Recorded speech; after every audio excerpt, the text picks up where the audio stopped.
ഹരേ രാമ ഹരേ രാമ രാമ രാമ ഹരേ ഹരേ. ഹരേ കൃഷ്ണ. ആദ്യമായി ഭഗവത്ഗീതയുടെ മഹാത്മ്യം കുറിച്ച് പറയാനായി ഹർ ഗ്രേസ് ശ്രീ കാന്തദേവി ദാസി മാതാജിനെ ക്ഷണിക്കുന്നു.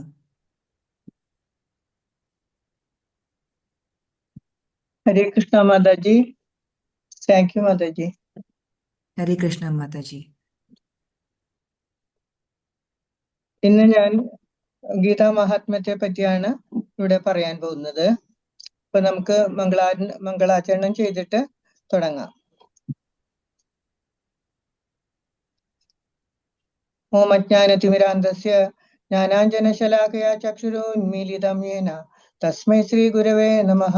നമോ വിഷ്ണുപാദായ കൃഷ്ണപ്രേഷ്ഠായ ബുധലേ ശ്രീമതേ ഭക്തിവേദാന്ത സ്വാമിനിധി നാമിനേ നമസ്തേ സാരസ്വതേ ദേവി ഗൗരവാണി പ്രചാരിണേ നിർവിശേഷ ശൂന്യവാദി പാശ്ചാത്യദേശധാരിണേ. ജയ് ശ്രീകൃഷ്ണ ചൈതന്യ പ്രഭു നിത്യാനന്ദ ശ്രീ അദ്വൈത ഗദാധര ശ്രീവാസാദി ഗൗരഭക്തവൃന്ദ. ഹരേ കൃഷ്ണ കൃഷ്ണ കൃഷ്ണ ഹരേ ഹരേ ഹരേ രാമ രാമ രാം ഹരേ ഹരേ. എല്ലാ ഭക്തജനങ്ങൾക്കും എന്റെ സാദര പ്രണാമം. ഗീതാ മഹാത്മ്യത്തെ പറ്റിയാണ് ഞാൻ പറയാൻ പോകുന്നത്. ഓം നമോ ഭഗവതേ വാസുദേവായ. ഗീതാ മഹാത്മ്യം. ശ്ലോകം 1. ഗീതാശാസ്ത്രമിദം പുണ്യം യപഠേത് പ്രയത പുമാൻ വിഷ്ണോ പദം അവാപ്നോതി ഭയശോകാദിവർജിതഃ. വിവർത്തനം. ഭഗവത്ഗീതയുടെ നിർദ്ദേശങ്ങൾ വേണ്ടവണ്ണം പിന്തുടർന്നവർ ജീവിതത്തിലെ എല്ലാ ദുരിതങ്ങളിൽ നിന്നും ഉത്കണ്ഠകളിൽ നിന്നും മുക്തരാകും. പിന്നെ ഭയശോകാദി വർജിത എന്ന് പറഞ്ഞിട്ടുണ്ട്. എന്നുവെച്ചാൽ ജീവിതത്തിലെ എല്ലാ ഭയങ്ങളിൽ നിന്നും വിമുക്തനാകും. മാത്രമല്ല അടുത്ത ജന്മം ആത്മീയ ജീവിതം കൈവരിക്കുകയും ചെയ്യും എന്ന് ഇതിൽ പറയുന്നു. അപ്പൊ ഭഗവത്ഗീത ഒരു അതീന്ദ്രിയ സാഹിത്യമാണ്. വേദവിജ്ഞാനമാകുന്ന ഈ ഭഗവത്ഗീത ശ്രീകൃഷ്ണ ഭഗവാനിൽ നിന്നാണ് നമുക്ക് ലഭിച്ചത്. നമ്മുടെ ജീവിത പ്രശ്നങ്ങൾക്ക് ഒരു ശാശ്വത പരിഹാരം ഭഗവത്ഗീത വായിക്കുന്നതിലൂടെ നമുക്ക് ലഭിക്കും. ഭയശോകാദി വർജിത എന്ന ഇതിന് ഒരു ഉദാഹരണം ഞാൻ പറയാം. അടുത്തയിട ബഹിരാകാശ സഞ്ചാരിയായ സുനിത വില്യംസ് തന്റെ 8 ദിവസത്തെ യാത്രയ്ക്കായി ISSലേക്ക് പോയി. പക്ഷെ ബോയിങ് സ്റ്റാർലൈൻ്റെ സാങ്കേതിക തകരാറ് മൂലം അവർക്ക് 9 മാസം അവിടെ തങ്ങേണ്ടി വന്നു. ആ ദിവസങ്ങളിൽ ഭഗവത്ഗീതയാണ് അവർക്ക് ധൈര്യവും ശുഭാപ്തി വിശ്വാസവും നൽകിയതെന്ന് അവർ പറയുകയുണ്ടായി. ഇതിൽ നിന്ന് നമുക്ക് ഗീതാ മഹാത്മ്യത്തെ പറ്റി മനസ്സിലാക്കാമല്ലോ. ശ്ലോകം 2. ഗീതാധ്യയനശീലസ്യ പ്രാണായാമപരസ്യ ച നൈവ ശന്തിഃ പാപാനി പൂർവജന്മകൃതാനി ച. വിവർത്തനം. ആത്മാർത്ഥമായി ഗൗരവമായി ഗീത വായിക്കുന്ന ഒരാളെ ഭഗവത് കരുണയാൽ അയാൾ മുൻപ് ചെയ്ത പാപങ്ങളുടെ ഫലം ബാധിക്കുകയില്ല. ഭഗവത്ഗീതയുടെ അവസാന ഭാഗത്ത് ഇത് ഭഗവാൻ ഉറക്കെ പ്രഖ്യാപിക്കുന്നുണ്ട്. 18:66 സർവധർമാൻ പരിത്യജ്യ മാമേകം ശരണം വ്രജ അഹം ത്വം സർവപാപേഭ്യോ മോക്ഷയിഷ്യാമി മാ ശുചഃ.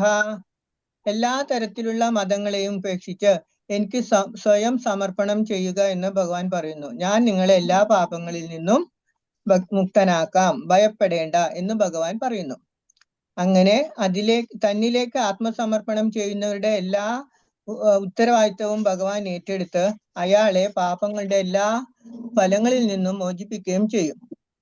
അതിനാൽ ഭഗവത്ഗീതയുടെ ഈ മഹാത്മ്യം മനസ്സിലാക്കി നമ്മൾ എന്നും ഗീത പാരായണം ചെയ്യുകയും അത് നമുക്ക് ജീവിതത്തിൽ വിജയം വരിക്കാൻ സഹായിക്കുകയും ചെയ്യും. ഹരേ കൃഷ്ണ. ജയ് ശ്രീ ഗുരുദേവ്. ജയ് ശ്രീല പ്രഭുപാദ് കി ജയ്. വാഞ്ചാകൽപതരുഭ്യശ്ച കൃപാ സിന്ധുഭ്യഃ ച പതിതാനാം പാവനേഭ്യോ വൈഷ്ണവേഭ്യോ നമോ നമഃ. Hare Krishna. Hare Krishna mataji. Thank you so much. നമ്മളും എന്നും ഗീത പാരായണം ചെയ്തിരിക്കും. Thank you mataji. അടുത്തതായി ഹരിനാമത്തിൻ്റെ മഹാത്മ്യം കുറിച്ച് പറയാനായി ഹർ ഗ്രേസ് രാധാശക്തി ദേവിദാസി മാതാജിനെ ക്ഷണിക്കുന്നു.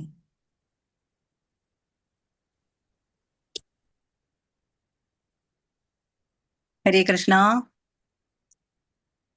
കേൾക്കാലോ അല്ലെ? ഹരേ കൃഷ്ണ മാതാജി, കേൾക്കാൻ പറ്റും. ഓക്കെ, ഹരിബോൾ.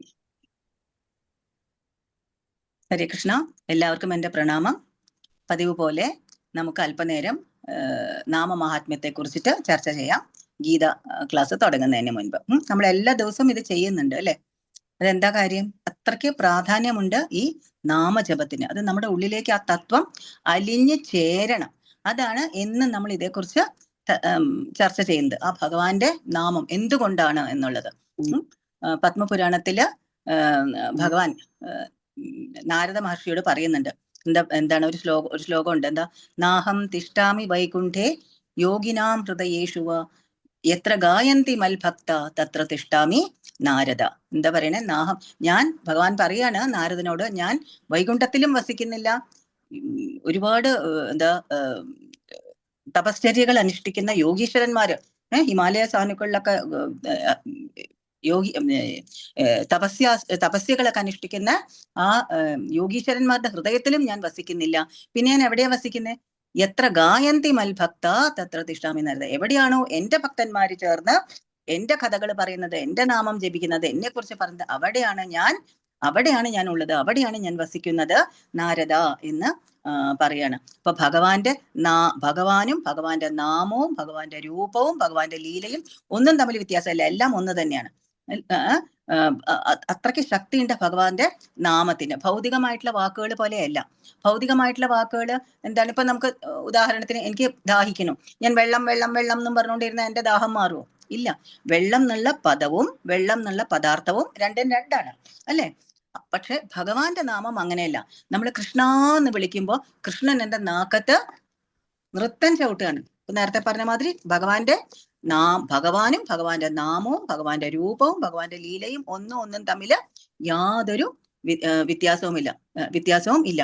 അതുകൊണ്ട് തന്നെ ഭക്തിയോടുകൂടെ ഭഗവാന്റെ നാമം ജപിക്കാൻ നമ്മുടെ നാവ് നമ്മൾ ഉപയോഗിക്കണം. ഗുരുവായൂർ അമ്പലത്തിൽ എല്ലാവരും പോയിട്ടുണ്ടല്ലോ അല്ലെ? അവിടെ രാവിലെ തന്നെ വാകചാർത്തും ഇതെല്ലാം കഴിയുമ്പോൾ മറ്റേ മൈക്കിൽ കൂടി നമുക്ക് ജ്ഞാനപ്പാനയും ഹരിനാമ കീർത്തനവും ഒക്കെ മൈക്കിൽ കൂടി കേൾക്കാം ഉറക്കനെ അല്ലെ? ആ ഹരിനാമ കീർത്തനം എല്ലാം ഭംഗിയുള്ള വാക്കുകളാണ്. ആ ഹരിനാമ കീർത്തനത്തില് 4 വരികൾ വളരെ ശ്രദ്ധേയമാണ്, എല്ലാം ശ്രദ്ധേയമാണ്. പക്ഷെ 4 വരികൾ പ്രത്യേകിച്ചും അവിടെ എന്താണ് അതിനകത്ത് പറയുന്നത്? പലതും പറഞ്ഞ് പകൽ കളയുന്ന നാവ് തവ തിരുനാമ കീർത്തനമിതതിനായി വരേണമിയ കലിയായ കാലമിതിൽ അതുകൊണ്ട് മോക്ഷഗതി എഴുതെന്നു കേൾപ്പു ഹരിനാരായണായ നമ. എന്താണ്? പലതും രാവിലെ തൊട്ട് വൈകുന്നേരം വരെ നമ്മൾ എന്തൊക്കെയാ പറയണേ അല്ലെ? പലതും പറഞ്ഞ് പകൽ മുഴുവൻ. ഇപ്പൊ ഇന്ന് തന്നെ ആലോചിച്ച് നോക്കൂ, രാവിലെ തൊട്ട് ഈ നേരം വരെ നമ്മൾ എന്തെല്ലാം പറഞ്ഞു. ആവശ്യമുള്ളതും ആവശ്യമില്ലാത്തതും വേണ്ടതും വേണ്ടാത്തതും ചീത്ത കാര്യങ്ങളായിരിക്കില്ല ഒരു പക്ഷെ ആവശ്യമുള്ളതും ആയിരിക്കില്ല അല്ലെ? അങ്ങനെ പറഞ്ഞുകൊണ്ടിരിക്കുന്ന ഈ നാവ് ഭഗവാനെ, ഗുരുവായൂരപ്പ അങ്ങയുടെ തിരുനാമം ജപിക്കാനായിട്ട് എനിക്ക് ഉപയോഗിക്കാൻ സാധിക്കണേ ഈ കലികാലത്തില്. അതുകൊണ്ട് മോക്ഷം കിട്ടുമെന്ന് ഞാൻ മനസ്സിലാക്കുന്നു, എന്ന് ഞാൻ പറഞ്ഞു കേൾക്കുന്നു. അതുകൊണ്ട് എൻ്റെ ഈ നാക്ക്, ഞാൻ പലതും പറഞ്ഞുകൊണ്ടിരിക്കുന്ന ഈ നാക്ക് ഭഗവാനെ അങ്ങയുടെ തിരുനാമം ജപിക്കാനായിട്ട് എനിക്ക് സാധിക്കണേ എന്ന് പറയാണ്. എന്ന് എവിടെ നിന്ന് കേട്ടു? ശാസ്ത്രങ്ങളിൽ നിന്നും. എവിടെ പറയുന്നു അങ്ങനെ? മോക്ഷം കിട്ടാൻ കലികാലത്തിൽ ഇത് മാത്രം മതിയെന്ന് ശാസ്ത്രങ്ങൾ പറയുന്നു അല്ലെ? കലിസന്ധരന ഉപനിഷത്ത് ഏറ്റവും ചെറിയ ഉപനിഷത്താണത്. വളരെ കുറച്ച് ശ്ലോകങ്ങളേ ഉള്ളൂ. നാരദമുനിയും ബ്രഹ്മാവും തമ്മിലുള്ള സംഭാഷണമാണ് ആ ഉപനിഷത്ത് എന്ന് പറയുന്നത്. ദ്വാപരയുഗത്തിന്റെ അവസാനം, അതായത് കലിയുഗം ആരംഭിക്കാറായി. ദ്വാപരയുഗത്തിന്റെ അവസാനത്തില് നാരദ മഹർഷി ബ്രഹ്മാവിനെ സന്ദർശിക്കാൻ പോവാണ്. ബ്രഹ്മാവിന്റെ പുത്രനാണല്ലോ നാരദ മഹർഷി. അപ്പൊ നാരദ മഹർഷി തന്റെ പിതാവായിട്ടുള്ള ബ്രഹ്മാവിനെ സന്ദർശിച്ച് പറയാണ്, ഭൂമിയിൽ കലിയുഗം ആരംഭിക്കാറായി. ഞാൻ ഭൂമിയിൽ കൂടിയും സഞ്ചരിച്ചുകൊണ്ടിരിക്കുകയാണല്ലോ. നാരദമുനി എവിടെയാ? പ്രപഞ്ചം മുഴുവനും സഞ്ചരിക്കുന്ന ആളാ അല്ലെ? ഭൂമിയിലൂടെയും സഞ്ചരിക്കുന്നുണ്ട്, എല്ലായിടത്തും കൂടെയും സഞ്ചരിക്കുന്നുണ്ട് നാരദ മഹർഷി. അപ്പൊ പറയാ, ഈ കലിയുഗത്തിന്റെ, ഈ ഭൂമിയിൽ ഈ കലിയുഗത്തിന്റെ ദോഷത്തിൽ നിന്നും എങ്ങനെ രക്ഷപ്പെടാം, എങ്ങനെ ഇതിനെ മറികടക്കാം? ദോഷങ്ങളുടെ ഒരു നിധിയാണ് ഈ കലിയുഗം എന്ന് പറയുന്നത്. അപ്പൊ എങ്ങനെ ഇതിൽ നിന്നും മോചിതരാകാം എന്ന് ചോദിക്കാൻ, കലി ദോഷങ്ങളിൽ നിന്നും എങ്ങനെ നമുക്ക് മോചനം നേടാമെന്ന് പറയും. ഈ ചോദ്യം ബ്രഹ്മാവിനോട് ചോദിക്കുന്നത് നാരദൻ ആർക്ക് വേണ്ടിയാ? നമുക്കൊക്കെ വേണ്ടി തന്നെയാണ് അല്ലേ? അപ്പൊ ബ്രഹ്മാവ് പറയാണ്, കലിയുഗത്തില് ദോഷ നിവാരണത്തിനായിട്ട് എളുപ്പ വഴിയാണ് ഭഗവാന്റെ നാമം ജപിക്കുക എന്നുള്ളത്. പക്ഷെ ഭഗവാൻ ഒരുപാട് അനന്തകോടി നാമങ്ങളില്ലേ അല്ലെ, ഒരുപാട് നാമങ്ങളുണ്ട്. അതിലെല്ലാം തന്നെ ഭഗവാന്റെ ശക്തിയും നിക്ഷേപിച്ചിട്ടുണ്ട്. ചൈതന്യ മഹാപ്രഭു പാടിയ ശിഷ്ടാഷ്ടകത്തിൽ പറയുന്ന മാതിരി നാം നാമകാരി ബഹുദാ നിജ സർവശക്തി. ഭഗവാന്റെ ഒരുപാട് അനന്തകോടി നാമങ്ങളുണ്ട്. ആ നാമങ്ങളിലെല്ലാം തന്നെ ഭഗവാന്റെ സർവശക്തിയും നിക്ഷേപിച്ചിട്ടുണ്ട്. അതായത് ഇപ്പൊ ഞാൻ നേരത്തെ പറഞ്ഞ കൃഷ്ണ എന്ന് പറയുമ്പോൾ കൃഷ്ണൻ തന്നെയാണ് അവിടെ സന്നിഹിതനായിട്ടുള്ളത് അല്ലെ. അപ്പൊ നാരദൻ അപ്പൊ ഭഗവാൻ അപ്പൊ അങ്ങനെ ഒരുപാട് നാമങ്ങളുണ്ട്. അപ്പൊ നാരദൻ ചോദിക്കാണ്, ഇതിൽ ഏത് നാമമാണ് ഞാൻ ചൊല്ലേണ്ടത്, ഏത് നാമങ്ങളാണ് എല്ലാവരും ചൊല്ലേണ്ടത്, മറ്റേ ആ പേരുകൾ എന്തൊക്കെയാണ്, ആ നാമങ്ങൾ എന്തൊക്കെയാണ്, എന്താണ് ജപിക്കേണ്ടത് എന്ന് ചോദിക്കുമ്പോൾ ബ്രഹ്മാവ് പറയാണ്, നമ്മളിത് പലപ്പോഴും നമ്മളിവിടെ ചർച്ച ചെയ്തിട്ടുള്ള ശ്ലോകമാണ് സന്ദർഭ ഉപനിഷത്തില്, എങ്കിലും ഒന്നും കൂടി നമുക്ക് അത് കേൾക്കാം. എന്താ പറയുന്നേ? ഹരേ കൃഷ്ണ കൃഷ്ണ കൃഷ്ണ ഹരേ ഹരേ, ഹരേ രാമ രാമ രാമ ഹരേ ഹരേ, ഇതി ഷോഡശകം നാം കലി കൽമഷനാശനം നതപരത്രോപായ സർവവേദേഷു ദൃശ്യതേ എന്ന് ഭഗവാൻ പറയാണ്. എന്താണ് ഈ ഹരേ കൃഷ്ണ? ഈ 16 വാക്കുകൾ. ഹരേ കൃഷ്ണ മഹാമന്ത്രത്തിൽ എത്ര വാക്കുകളുണ്ട്? ഹരേ കൃഷ്ണ അങ്ങനെ 16 വാക്കുകളാണ്. ഈ 16 വാക്കുകൾക്ക് അപ്പുറമായിട്ട് വേദം മുഴുവൻ മുങ്ങി തപ്പിയാലും ഇതിലും എളുപ്പമായിട്ടുള്ള ഒരു വഴി കാണില്ല. എന്ത്? കലികാല ദോഷ നിവാരണത്തിനായി, കലികാല ദോഷം മാറിക്കിട്ടാനായി വേദം മുഴുവൻ മുങ്ങിത്തപ്പിയാലും കിട്ടില്ല. എന്താണ് വേദം എന്ന് പറയണത്? ആര് രചിച്ചതാണ് വേദം? വേദം ആരും രചിച്ചതല്ല. അപൗരുഷേയം എന്ന് പറയും. സൃഷ്ടിയുടെ സമയത്ത് ഭഗവാൻ സൃഷ്ടികർത്താവായിട്ടുള്ള ബ്രഹ്മാവിന് കൊടുക്കുന്ന അറിവ്, ജ്ഞാനം. വേദം തന്നെ ജ്ഞാനം, അറിവ്, ജ്ഞാനം, സമ്പൂർണ്ണ ജ്ഞാനം. അതാണ് വേദം. വ്യാസദേവൻ പിന്നീട് അത് 4ആയിട്ട് പിരിച്ചു. അതുകൊണ്ടിട്ട് വ്യാസദേവൻ വേദവ്യാസൻ എന്ന് പറയുന്നു അല്ലെ. പക്ഷെ ഇതിന് അപൗരുഷേയം എന്ന വേദങ്ങളെ പറയാം. ആരും രചിച്ചതല്ല, ആരും എഴുതിയതല്ല. ഇത് ഭഗവാന്റെ തിരുമുഖത്തിൽ നിന്നും വന്നതാണ്. അത് ബ്രഹ്മാവിന് പറഞ്ഞു കൊടുത്തതാണ് സൃഷ്ടിയുടെ സമയത്ത്. ആ അറിവ് പറഞ്ഞു കൊടുത്തത് ആ ബ്രഹ്മാവാണ് ഇപ്പൊ പറയണത്. എന്ത്? വേദം മുഴുവനും തപ്പിയാലും ഇതിലും എളുപ്പമുള്ള ഒരു വഴി കാണില്ല. ഭഗവാന്റെ ഈ നാമം ചൊല്ലുന്നതിന്റെ അപ്പുറത്തായിട്ട് ഒരു വഴിയും കാണില്ല കൽമഷങ്ങള് മാറ്റാൻ എന്ന് ബ്രഹ്മാവ് പറയാം. അപ്പൊ നാരദൻ പിന്നെയും വീണ്ടും ചോദിക്കുകയാണ്, അപ്പൊ ഇത് ചൊല്ലാൻ എന്തൊക്കെ നിയമങ്ങളാണ് പാലിക്കേണ്ടത്, എന്തൊക്കെ വിധികളാണ് ഉള്ളത് എന്ന് ചോദിക്കാം. അപ്പൊ ബ്രഹ്മാവ് പറയാ, ഇതിന് ഒരു വിധിയുമില്ല, ഒരു നിയമങ്ങളുമില്ല, ഒന്നുമില്ല. ഈ നാമങ്ങൾ, ഈ ഒരു അശുദ്ധിയും ഈ നാമങ്ങളെ ബാധിക്കുകയുമില്ല. ഇപ്പൊ സ്ത്രീകള് ഓരോ മാസത്തിലും അശുദ്ധമായിട്ടുള്ള സമയത്ത് നാമം ചൊല്ലില്ല, വിളക്ക് വെക്കില്ല, അമ്പലത്തിൽ പോവില്ല ഇല്ലേ. അതുമാതിരി വീട്ടിലൊരു ജനനം മരണം ഒക്കെ ഉണ്ടെങ്കിൽ, വാലായ്മ പൊല ഒക്കെ ഉണ്ടെങ്കിൽ നാമം ചൊല്ലില്ല, വിളക്ക് വെക്കില്ല, ഇതൊക്കെ ഉണ്ട്. പക്ഷെ ഇതൊന്നും ഈ ഹരേ കൃഷ്ണ മഹാമന്ത്രത്തെ ബാധിക്കുന്നില്ല. ഏത് അശുദ്ധാവസ്ഥയിലും ഇത് ചെല്ലാം. ഇതെന്താ ചെയ്യണേ? ഏതൊരു അശുദ്ധമായിട്ടുള്ള അവസ്ഥയിലും ഇത് ചൊല്ലാം. പിന്നെ ഇതെന്താ ചെയ്യുന്നേ? ഹൃദയത്തെ ശുദ്ധീകരിച്ച് കലികാല ദോഷങ്ങളെ ഇല്ലാണ്ടാക്കുകയാണ്. നമ്മളിലുള്ള ദോഷങ്ങളെയൊക്കെ അത് ഇല്ലാതാക്കുകയാണ്. അപ്പൊ അതുകൊണ്ട് നമ്മളെല്ലാവരും സന്ധിക്കും നാമം ചെല്ലുന്നുണ്ട്, എല്ലാം നമ്മൾ പല നാമങ്ങളും ചെല്ലുന്നുണ്ട്. പക്ഷെ അതോടൊപ്പം തന്നെ ഇപ്പൊ ഈ പറഞ്ഞിരിക്കുന്ന എളുപ്പ വഴിയിലേക്ക്, ഈ കലികാലാണിത് അല്ലെ, ഏറ്റവും എളുപ്പമുള്ള വഴി ഈ ഒരു ഹരേകൃഷ്ണ മഹാമന്ത്രം കൂടി എല്ലാവരും അവരവരുടെ നാമത്തില് ഉൾപ്പെടുത്തുക അല്ലെ. അപ്പൊ നമ്മളും ചൊല്ലുക, നമ്മുടെ മക്കൾക്കും കൊച്ചുമക്കൾക്കും ഒക്കെ പറഞ്ഞു കൊടുക്കാം. അതിപ്പോ നമ്മള് ഇപ്പൊ ഇത്രയും മണി ഇത്രയായില്ലേ, എപ്പ തൊട്ട് തുടങ്ങും? നാളെ അല്ലേ. നാളെ നീളെ നാളെ എന്ന് പറഞ്ഞ ദിവസം ഇല്ല, നാളെ വേറൊരു നാളെ വരും അല്ലേ. അപ്പൊ ഇപ്പൊ ഏറി വന്ന 9:30-ക്കുള്ളിൽ നമ്മുടെ കഴിയും. തുടങ്ങുമ്പോൾ ഒരു 11 പ്രാവശ്യം ചൊല്ലുക ഈ മഹാമന്ത്രം. പിന്നെ പതുക്കെ കൂട്ടി എന്ത് ചെയ്യണം? അത് ഒരു മാലയാക്കുക. ഒരു മാല 108 പ്രാവശ്യം. ഓക്കെ, 11 പ്രാവശ്യം ചൊല്ലി തുടങ്ങാം. 11 പ്രാവശ്യം ചൊല്ലണമെങ്കിൽ 3 മിനിറ്റ് മതി. അപ്പൊ 9:30-ക്ക് ചൊല്ലി. ഇതിന് പറഞ്ഞല്ലോ അപ്പൊ നേരത്തെ, ഒരു വിധിയുമില്ല, ഒരു നിയമവും ഒന്നുമില്ല. കടക്കടേന് മുമ്പ് കടക്കപ്പുറത്ത് ഇരുന്നും കൊണ്ട് ചെല്ലിയാൽ മതി. എന്താ? ശ്രദ്ധാഭക്തിയോടുകൂടി ചെല്ലിയാൽ മതി, അത്രേ വേണ്ടു. ഭഗവാനെ ചിന്തിച്ചുകൊണ്ട് ശ്രദ്ധാഭക്തിയോടുകൂടി ആ നാമം ചൊല്ലുക, അത്രേ വേണ്ടു. അപ്പൊ എല്ലാവരും തയ്യാറാണെന്ന് വിചാരിക്കുന്നു ഈ മന്ത്രം ചൊല്ലാൻ. 11 പ്രാവശ്യം ചൊല്ലുക. പിന്നെ ഒരു മാല ചൊല്ലുന്നവരുണ്ടാവും, അവര് വിചാരിക്കണം ഇതൊന്നും എനിക്ക് ബാധകമല്ലാന്ന്. ഇതെല്ലാവർക്കും ഇല്ലാത്ത നമ്മൾ ചൊല്ലുന്നുണ്ട് ഒരു മാല. എവിടെയാ? കൈ കൊണ്ട് ഇങ്ങനെ മാല നീക്കുന്നുണ്ട്, ചുണ്ടിങ്ങനെ അനങ്ങുന്നുണ്ട്. മനസ്സെവിടെയാ? നാളെ രാവിലെ 3 ദിവസത്തെ അവധി കഴിഞ്ഞ് നാളെ പിള്ളേർക്ക് സ്കൂളിൽ പോകണം, അവർക്ക് ഓഫീസിൽ പോകണം, എല്ലായിടത്തും പോകണം. ഞാൻ എന്തുണ്ടാക്കും? രാവിലത്തെ കാര്യം എപ്പോൾ തീർക്കണം, എപ്പോൾ എണീക്കും അല്ലേ.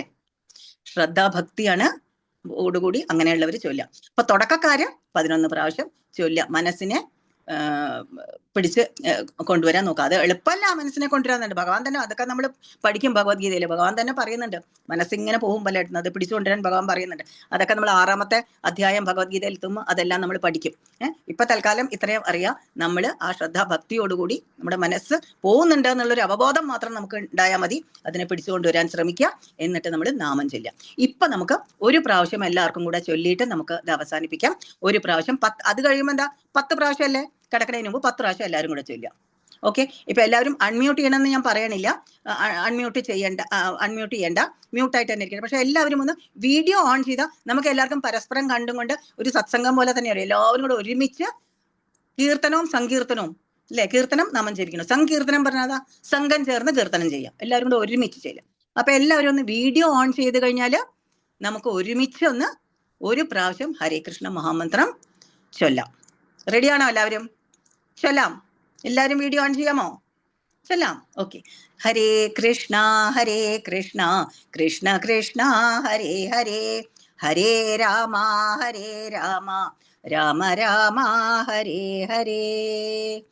ഹരേ കൃഷ്ണ. Thank U everybody. എല്ലാവരും ഇത് ഇപ്പൊ മുതൽ ഇത് ചൊല്ലിത്തുടങ്ങും, ജീവിതത്തിന്റെ ഒരു ഭാഗമാക്കും എന്നുള്ളൊരു വിശ്വാസത്തോടു കൂടി ഞാൻ ഈ മൈക്ക് പ്രജിത മാതാജി ഏൽപ്പിക്കുകയാണ് കേട്ടോ. Hare Krishna. Hari bol. Over to you mataji. Hare Krishna mataji, thank you so much. ഇപ്പൊ ഇന്ന് എന്തായാലും ഈ ക്ലാസ് കഴിഞ്ഞ് എല്ലാവരും 10 പ്രാവശ്യം ചൊല്ലിയിരിക്കും. And thank you so much mataji for this. ഇന്ന് നമുക്ക് ഗീത ശ്ലോകങ്ങൾ പറഞ്ഞു തരാനായി ഹർഗ്രേസ് പൂർണ്ണ നന്ദിനി മാലിനി മാതാജി ആണ്. പുഷ്പ സതീശൻ എന്ന പേരിൽ ചെങ്ങന്നൂരിൽ ജനിച്ച് ചങ്ങനാശ്ശേരി NSS കോളേജിൽ നിന്ന് ഡിഗ്രി നേടി. വിവാഹത്തിന് ശേഷം ചെന്നൈയിൽ ടീച്ചറായി ജോലി ചെയ്ത് ഇപ്പോൾ മകന്റെയും കുടുംബത്തിന്റെയും കൂടെ തിരുവനന്തപുരത്തിൽ താമസിക്കുന്നു. ഏകദേശം 15 വർഷങ്ങൾക്ക് മുൻപ് മുലന്തുരുത്തിയിൽ വെച്ച് ഇസ്കോണുമായി ബന്ധപ്പെട്ട് തൃപ്പൂണിത്തുറയിലും കലൂരിലും സത്സംഗത്തിൽ പങ്കെടുത്ത് 8 വർഷങ്ങൾ മുമ്പ് ഹിസ് ഗ്രേസ് ജയപതാക സ്വാമി മഹാരാജിൽ നിന്ന് ദീക്ഷ ലഭിച്ചു. കൊച്ചിയിൽ വെച്ച് രാധാശക്തി മാതാജിയുടെ മേൽനോട്ടത്തിൽ ലേഡീസ് ക്ലാസ്സിൽ പഠിപ്പിച്ചിരുന്നു. ഇപ്പോൾ പള്ളിച്ചൽ കരമന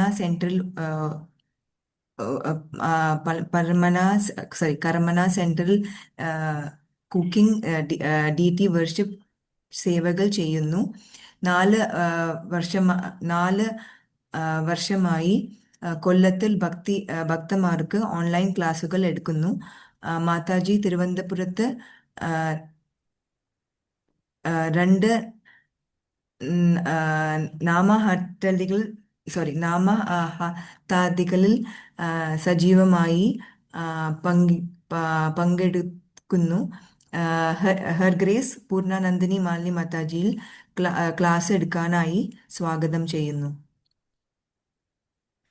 ഹരേ Krishna mataji, I'm sorry, എൻ്റെ മലയാളം കുറച്ച് ഭയങ്കര പ്രശ്നമുണ്ട്. എനിക്ക് അതുമില്ലാണ്ട് എല്ലാവരുടെ മുമ്പ് പറയുമ്പോൾ എൻ്റെ മലയാളം ഭയങ്കര ലോ ലെവലിൽ പോവാണ്. അപ്പം അതുകൊണ്ട് I am really sorry for not. കുഴപ്പമില്ല, നോ പ്രോബ്ലം. ഹരേ കൃഷ്ണ. ഹരേ കൃഷ്ണ മാതാജി, ഞാൻ സ്വാഗതം ചെയ്യുന്നു. ഹരേ കൃഷ്ണ.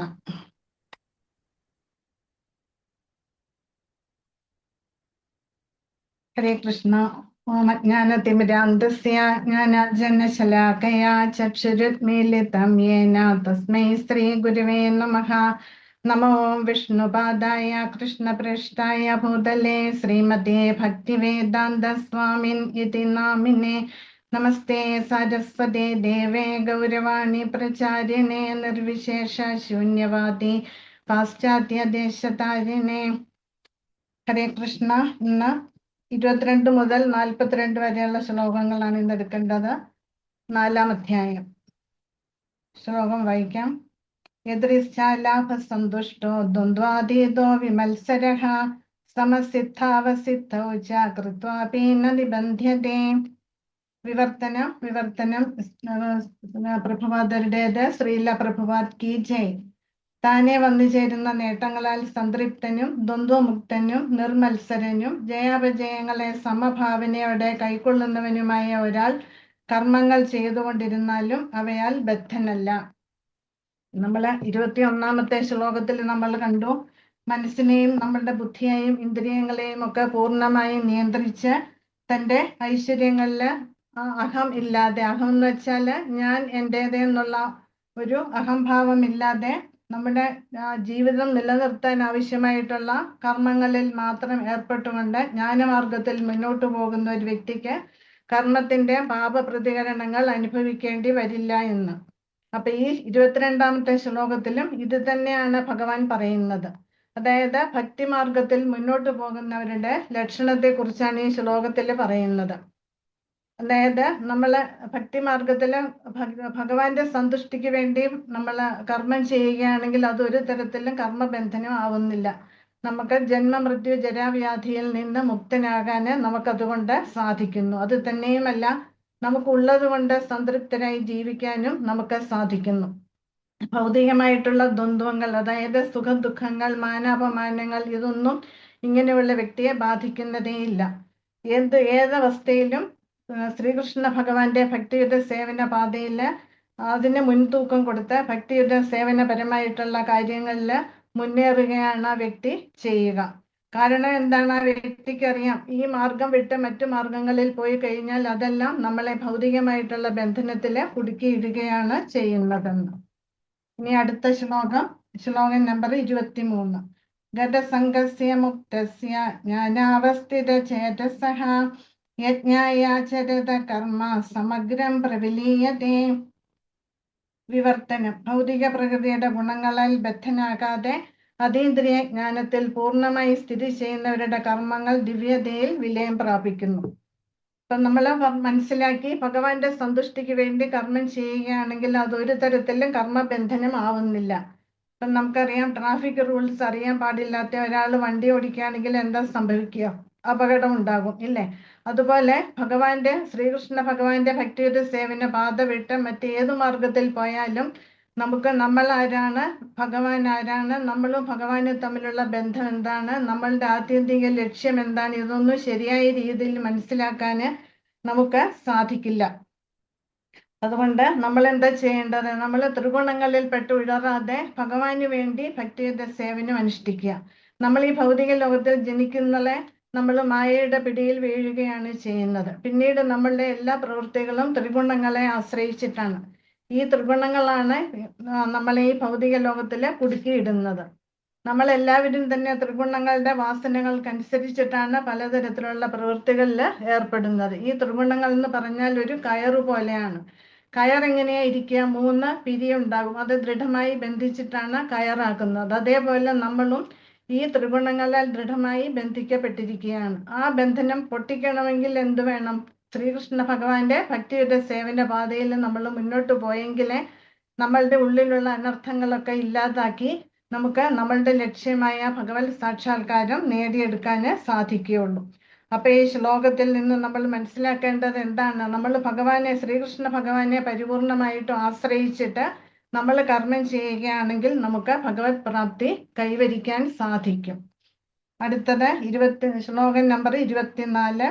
ബ്രഹ്മാർപ്പണം ബ്രഹ്മഹവേ ബ്രഹ്മാഗ്നോ ബ്രഹ്മണാഹുതം ബ്രഹ്മൈവ തേന ഗന്ധവ്യം ബ്രഹ്മകർമ്മ സമാധിന. വിവർത്തനം: കൃഷ്ണാവബോധത്തിൽ മുഴുകിയ ഒരാൾ ആധ്യാത്മിക പ്രവർത്തനങ്ങൾക്കായി സ്വയം സമർപ്പണം ചെയ്തതുകൊണ്ട് നിശ്ചയമായും ആത്മീയ ലോകത്തിൽ എത്തിച്ചേരും. അങ്ങനെയുള്ള യജ്ഞത്തിൽ ഹവിസ്സും യജ്ഞാഗ്നിയും രണ്ടും ആത്മീയ സ്വഭാവം ഉള്ളവയാണ്. അപ്പൊ ഇവിടെ ബ്രഹ്മം എന്ന പദം ഇവിടെ പല ആവർത്തിച്ചിട്ടുണ്ട്, ഇല്ലേ? ഇതേപോലെ നമുക്ക് ആത്മ എന്ന പദം നമുക്ക് പല ആവർത്തിച്ചിരിക്കുന്നതായിട്ട് പല ശ്ലോകങ്ങളിൽ നിന്നും മനസ്സിലാക്കാൻ സാധിക്കും. ആത്മ എന്ന് വെച്ചാൽ ആത്മാവ്, മനസ്സ്, ബുദ്ധി, ശരീരം, ഇന്ദ്രിയങ്ങൾ, ഇങ്ങനെ പലതരത്തിൽ അർത്ഥമെടുക്കാം. അതേപോലെ ഇവിടെ ബ്രഹ്മം എന്ന പദം നമുക്ക് ആധ്യാത്മികം, ഏറ്റവും ശ്രേഷ്ഠമായിട്ടുള്ളത്, പരംധാമം എന്നൊക്കെ അർത്ഥമെടുക്കാം. ഇവിടെ ഈ ശ്ലോകത്തിൽ പറയുന്നത് എന്താന്ന് വെച്ചാൽ യജ്ഞത്തെ കുറിച്ചിട്ടാണ് പറയുന്നത്. അതായത് നമ്മൾ യജ്ഞം ചെയ്യുമ്പോൾ യജ്ഞത്തിന്റെ അഗ്നി, അതുപോലെ യജ്ഞത്തിന് ഉപയോഗിക്കുന്ന സാധന സാമഗ്രികളെ യജ്ഞം, അതില് ആഹുതി ചെയ്യുന്ന ആൾ, ഇതെല്ലാം തന്നെ എന്താണ്? ആധ്യാത്മികമാണ്. ആ യജ്ഞം നമ്മൾ ഭഗവാനെ മുൻനിർത്തി ഭഗവാന്റെ സന്തുഷ്ടിക്ക് വേണ്ടിയാണ് നമ്മൾ ചെയ്യുന്നതെങ്കിൽ ആ യജ്ഞം കൊണ്ട് നമുക്ക് ഭഗവത് പ്രാപ്തി കൈവരിക്കാൻ സാധിക്കും.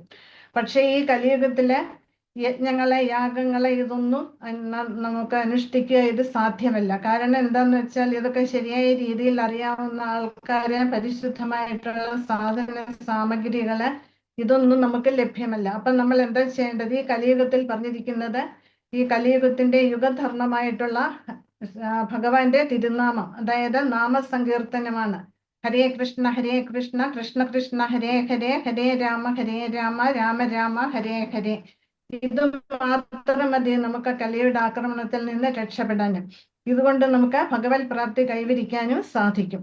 ഇതിന് പ്രത്യേകിച്ച് റൂൾസ് ആൻഡ് റെഗുലേഷൻസ് ഒന്നുമില്ല. ഏത് സമയത്തും എവിടെ നിന്നും ആർക്കും എപ്പോഴും ജപിക്കാവുന്നതാണ് ഈ മഹാമന്ത്രം എന്ന് പറയുന്നത്.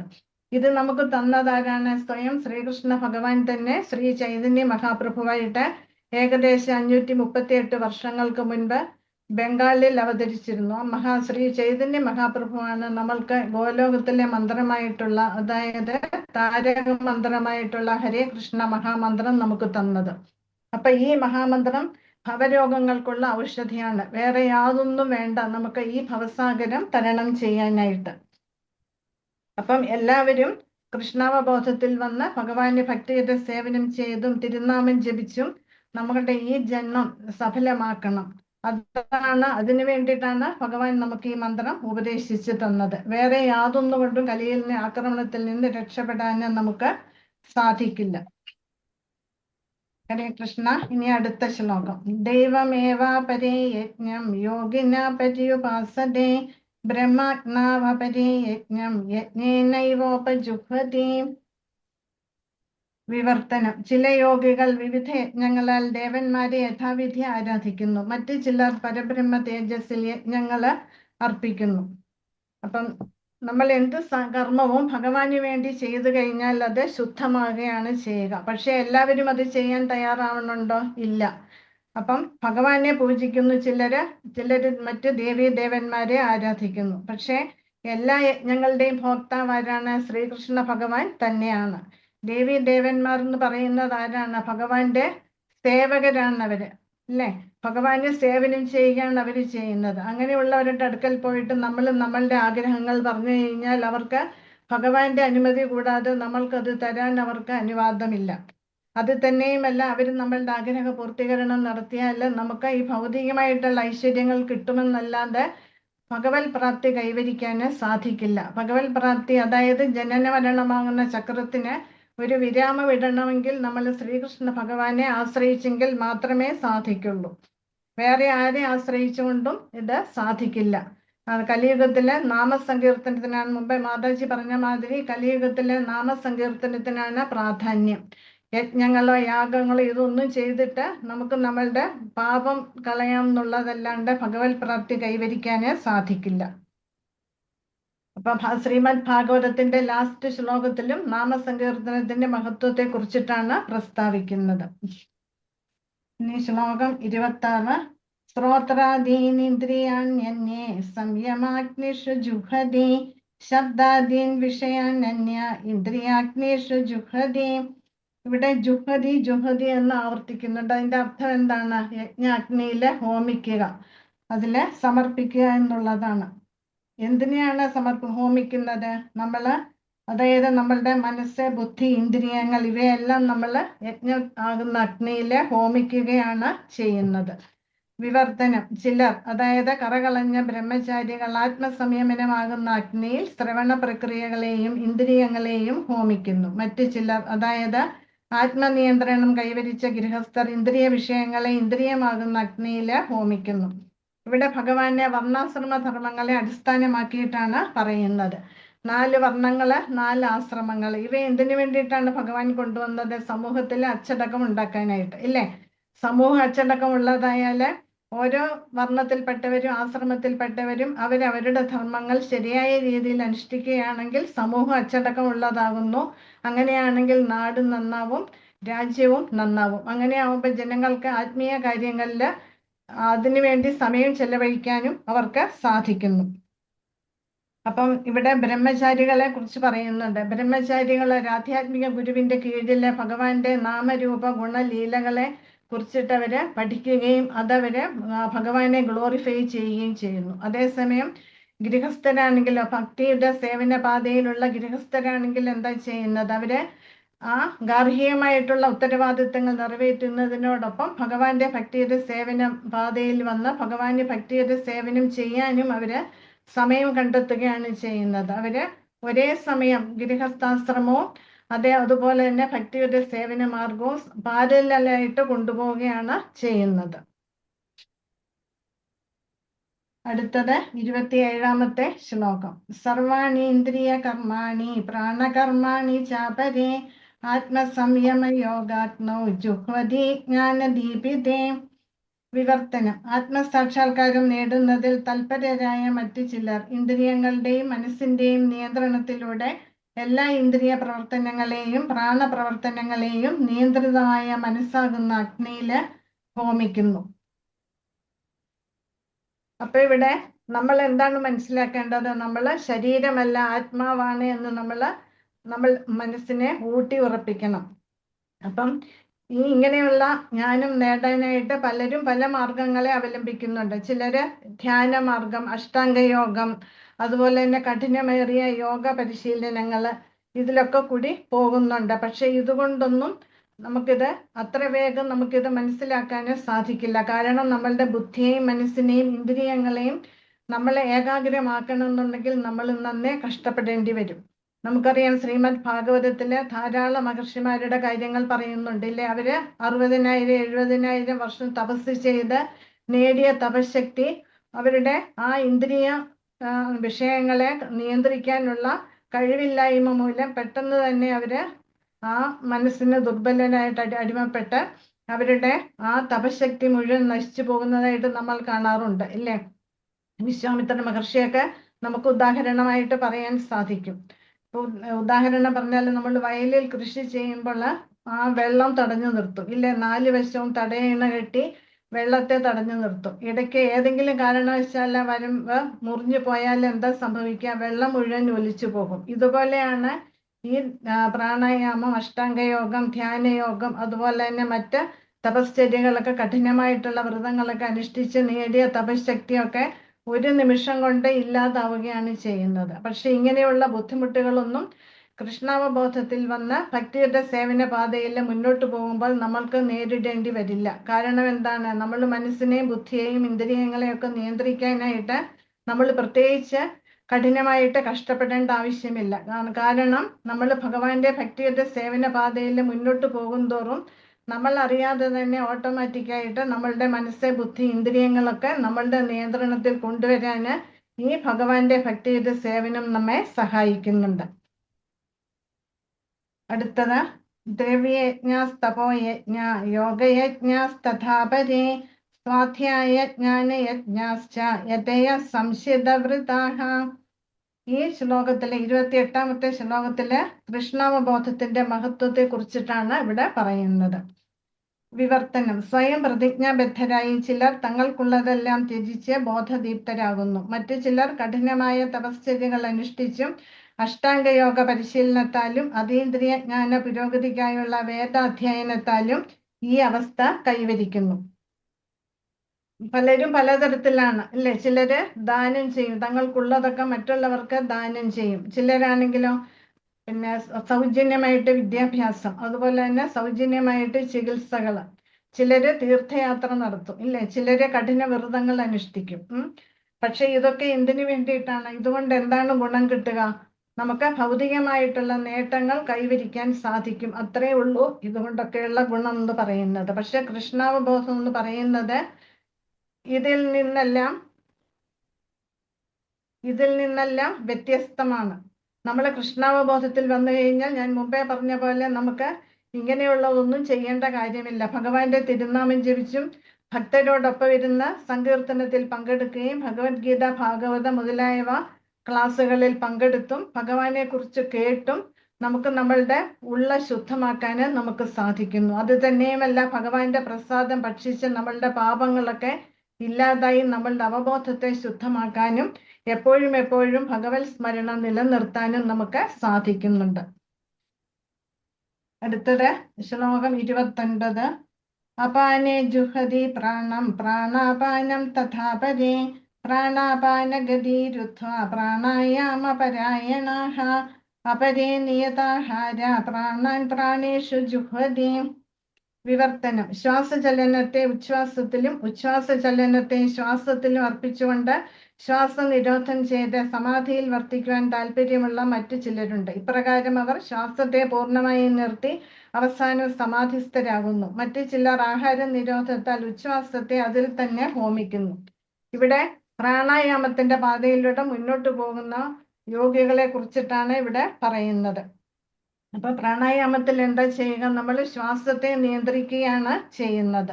ശ്വാസത്തെ നിയന്ത്രിച്ച് പരമപദ പ്രാപ്തി കൈവരിക്കാൻ ശ്രമിക്കുന്നു. പക്ഷെ കൃഷ്ണാവബോധത്തിൽ വന്നാൽ ഇങ്ങനെയൊന്നും നമുക്ക് സമയം പാഴാക്കേണ്ട യാതൊരു ആവശ്യവുമില്ല. നമുക്ക് യജ്ഞങ്ങൾ കൊണ്ടോ മറ്റു പ്രക്രിയകൾ കൊണ്ടോ നേടാൻ കഴിയാത്തത് നമുക്ക് കൃഷ്ണാവബോധം കൊണ്ട് നേടിയെടുക്കാൻ നമുക്ക് വളരെ വേഗം സാധിക്കുന്നു. അതിന് വേണ്ടുന്നത് എന്താണ്? നമ്മളുടെ വിലപ്പെട്ട സമയവും നമ്മുടെ മനസ്സും, ഇത് രണ്ടും മാത്രം മതി.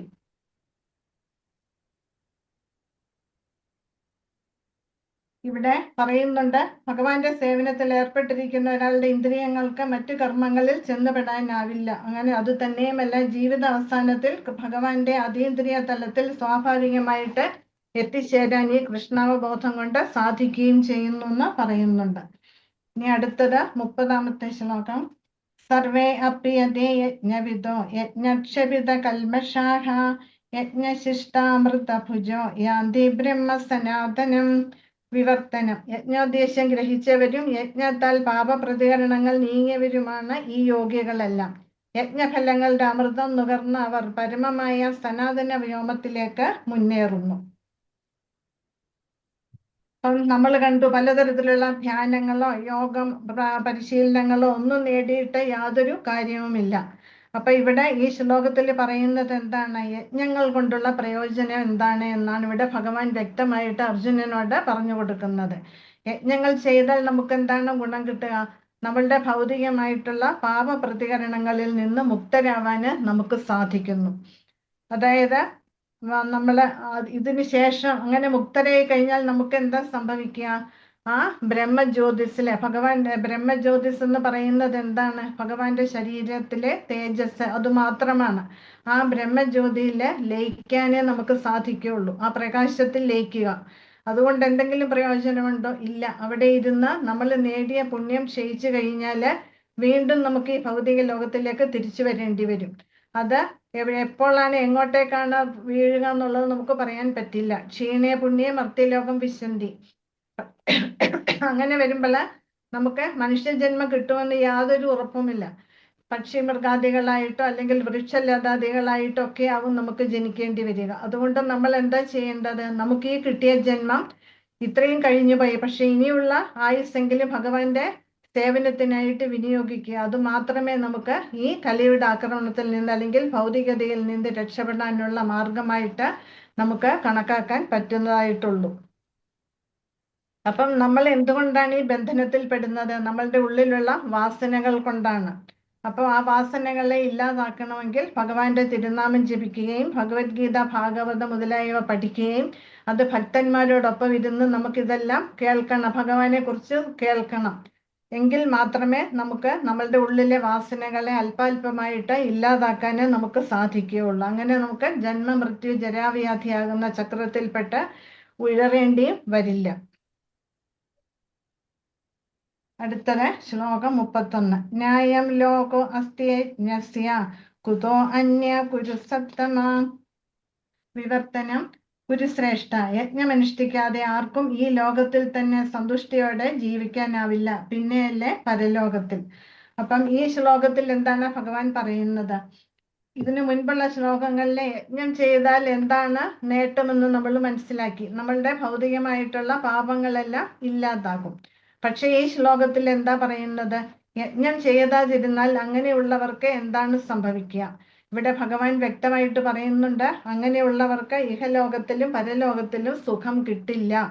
എന്നാണ് ഇവിടെ ഭഗവാൻ എടുത്തു പറയുന്നത്. അപ്പൊ യജ്ഞങ്ങൾ ചെയ്യുമ്പോൾ നമ്മളുടെ പാപങ്ങളെല്ലാം നശിക്കുന്നു, നമ്മളുടെ പുണ്യം അവശേഷിക്കുന്നു, ഇല്ലേ? അപ്പൊ ആ പുണ്യം കൊണ്ട് നമുക്ക് ഒന്നുകിൽ സ്വർഗലോകത്തിലോ അല്ലെങ്കിൽ ഉപരിലോകങ്ങളിൽ അല്ലെങ്കിൽ കൂടി വന്നാൽ ഭഗവാന്റെ ബ്രഹ്മജ്യോതിയിൽ ലയിക്കാൻ സാധിക്കും. പക്ഷെ അവിടെ ഒന്നും സ്ഥിരമായിട്ടിരിക്കാൻ സാധിക്കില്ല. പുണ്യം ക്ഷയിച്ചാൽ വീണ്ടും നമുക്ക് താഴേക്ക് വരേണ്ടി വരും. അപ്പം യജ്ഞം ചെയ്തില്ലെങ്കിലോ അങ്ങനെയുള്ളവർക്ക് ഈ ഭൗതിക ലോകത്തിലും പരലോകത്തിലും സുഖിക്കാനേ സാധിക്കില്ല, സുഖം അനുഭവിക്കാൻ സാധിക്കില്ല എന്ന് തീർത്തും ഇവിടെ ഭഗവാൻ പറയുകയാണ്. അപ്പം നമ്മൾ എന്താ ചെയ്യേണ്ടത്? നമ്മൾ ഈ ഭൗതിക ലോകത്തിലെ ഏതവസ്ഥയിലായിരുന്നാലും കൃഷ്ണാവബോധത്തിൽ വന്ന് ശ്രീകൃഷ്ണ ഭഗവാന്റെ തിരുനാമം ജപിച്ചും ഭഗവാനെ ഭക്തിയുടെ സേവനം ചെയ്തും നമ്മൾ നമ്മളുടെ ജന്മം സഫലമാക്കണമെന്നാണ് ഇതിൽ കൂടി നമ്മൾ മനസ്സിലാക്കേണ്ടത്. അപ്പം കൃഷ്ണാവബോധ പരിശീലനം വഴി നമുക്ക് ആധ്യാത്മിക ലോകങ്ങളിലേക്ക് ഉയരാൻ സാധിക്കും. അത് തന്നെയുമല്ല, നമ്മളെ പോലുള്ള ജീവാത്മാക്കൾക്ക് കിട്ടാവുന്ന ഉത്കൃഷ്ടമായിട്ടുള്ള ആനന്ദം എന്ന് പറയുന്നത് കൃഷ്ണാവബോധത്തിൽ വന്ന് ഭഗവാന് സേവനം ചെയ്യുന്നത് കൊണ്ട് കിട്ടുന്ന ആനന്ദമാണ്. അല്ലാതെ നമുക്ക് ഈ ഭൗതികതയിൽ നിന്ന് കിട്ടുന്ന ആനന്ദം അല്ലാതെ അത് സന്തോഷമാണ്. നമ്മുടെ ബന്ധുക്കളിൽ നിന്നും, നമ്മുടെ ഭർത്താവ്, ഭാര്യ, മക്കൾ, പേരക്കുട്ടികൾ ഇവരിൽ നിന്നൊക്കെ കിട്ടുന്നത് സന്തോഷമാണ്. അത് തുച്ഛ സമയത്തേക്ക് കാണുള്ളൂ. അടുത്ത സമയം വീണ്ടും നമുക്ക് ഏതെങ്കിലും തരത്തിലുള്ള ദുഃഖമാവും നമുക്ക് അനുഭവപ്പെടുക. അതേസമയം കൃഷ്ണാവബോധത്തിൽ വന്ന ഭക്തരോടൊപ്പം ഇരുന്ന് ഭഗവാനെ കുറിച്ച് കേൾക്കുകയും ഭഗവാന് സേവനം ചെയ്യുന്നതോടെ നമുക്ക് കിട്ടുന്നത് ആനന്ദമാണ്. ആ ആനന്ദം എന്ന് പറയുന്നത് നമ്മുടെ ഉള്ളിൽ നിന്നാണ് വരുന്നത്. സന്തോഷം പുറമേ നിന്ന് കിട്ടുന്നതാണ്. ആനന്ദം ഉള്ളിൽ നിന്ന് കിട്ടുന്ന ആനന്ദത്തിനോടൊപ്പം നമുക്ക് എന്തും കിട്ടും? ശാന്തിയും സമാധാനവും കിട്ടും. അപ്പൊ ആ ആനന്ദം ഒരിക്കലെങ്കിലും നമുക്ക് അനുഭവിക്കാൻ സാധിച്ചാലും നമ്മൾ ഒരു കാരണവശാലും കൃഷ്ണാവബോധം വിട്ട് വേറൊന്നിന്റെയും പിന്നാലെ നമ്മൾ പോവില്ല. അപ്പം നമ്മൾ ആ ആനന്ദം എന്താണ് എന്ന് അനുഭവിച്ചറിയാനാണ് നമ്മൾ ഓരോരുത്തരും ശ്രമിക്കേണ്ടത്. ഏവം ബഹുവിധ യജ്ഞ വിദത ബ്രഹ്മണോ മുഖേ കർമ്മജാൻ വിദ്ധി താൻ സർവാൻ ഏവം ജ്ഞാത്വാ വിമോക്ഷ്യസേ. വിവർത്തനം. പല വിധത്തിലുള്ള ഈ യജ്ഞങ്ങളെല്ലാം വേദസമ്മതങ്ങളാണ്. ഇവയെല്ലാം വിവിധ കർമ്മങ്ങളിൽ നിന്ന് ഉളവായതുമാണ്. ഈ സത്യം മനസ്സിലാക്കിയാൽ നിനക്ക് മുക്തി നേടാം. അപ്പൊ ഭഗവാൻ ഇവിടെ പറയുകയാണ് ഏത് തരത്തിലുള്ള യജ്ഞങ്ങളാണ് നമ്മൾ ചെയ്യേണ്ടത് എന്ന്.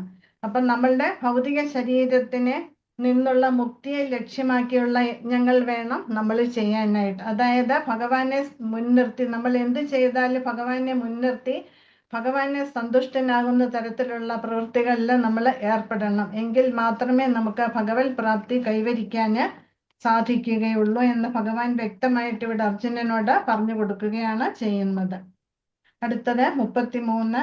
ശ്രേയാൻ ദ്രവ്യമയാദ് യജ്ഞാത് ജ്ഞാനയജ്ഞ പരം തപ സർവം കർമാഖിലം പാർത്ഥ ജ്ഞാനേ പരിസമാപ്യതേ. ഇവിടെ അർജുനനെ ഭഗവാൻ പരന്തപ എന്ന് സംബോധന ചെയ്യുന്നുണ്ട്. പരന്തപ എന്ന് പറഞ്ഞാൽ ശത്രുവിനെ ജയിച്ചവനെ എന്നാണ് അർത്ഥം. അതുപോലെ പാർത്ഥ എന്ന് പറഞ്ഞാല് ത്രിധയുടെ പുത്രൻ, അതായത് കുന്തി ദേവിയുടെ മകൻ എന്നാണ് അർത്ഥം. വിവർത്തനം. ഹേ ശത്രുഞ്ജയ, ദ്രവ്യയജ്ഞത്തെക്കാൾ, അതായത് സ്വന്തമായുള്ളതിനെ ത്യജിക്കുക എന്നതിനേക്കാൾ ശ്രേഷ്ഠമാണ് ജ്ഞാനയജ്ഞം, ജ്ഞാനത്തോടെ ചെയ്യുന്ന യജ്ഞം. ഹേ പാർത്ഥ, സർവകർമ്മ ത്യാഗങ്ങളും ഒടുവിൽ ചെന്നെത്തുന്നത് ദിവ്യജ്ഞാനത്തിലാണ്. അപ്പം ഈ ശ്ലോകത്തില് ഭഗവാൻ പറയുന്നു ആത്മജ്ഞാനമാണ് കർമ്മത്തെക്കാൾ ശ്രേഷ്ഠമെന്ന്. ആത്മജ്ഞാനം എന്ന് പറഞ്ഞാൽ എന്താണ്? നമ്മള് ശരീരമല്ല ആത്മാവാണ് എന്നുള്ള അറിവാണ് ആത്മജ്ഞാനം എന്ന് പറയുന്നത്. അപ്പം നമ്മൾ പലതരത്തിലുള്ള യജ്ഞങ്ങളെ കുറിച്ച് മനസ്സിലാക്കി, ഇല്ലേ?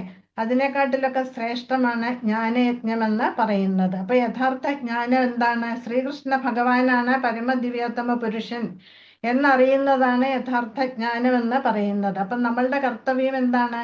ആ ശ്രീകൃഷ്ണ ഭഗവാനെ സംതൃപ്തനാക്കുക. ഇതാണ് നമ്മൾ ജീവാത്മാക്കളുടെ കർത്തവ്യം എന്ന് പറയുന്നത്. നമ്മളൊക്കെ ഭഗവാന്റെ അംശമാണ്. നമ്മളുടെ ശരിയായിട്ടുള്ള സ്വരൂപം എന്ന് പറഞ്ഞാൽ എന്താണ്? ജീവേര സ്വരൂപേര കൃഷ്ണേര നിത്യദാസ. നമ്മൾ ഭഗവാന്റെ നിത്യദാസരാണ്. അല്ലാതെ ഭൗതികമായിട്ട് നമ്മൾ ടീച്ചർ അല്ലെങ്കിൽ ഡോക്ടർ, എഞ്ചിനീയർ, ഇതൊക്കെ താൽക്കാലികമായിട്ടുള്ള ഒരു ഐഡന്റിറ്റിയാണ്. ഇതൊന്നും സ്ഥിരം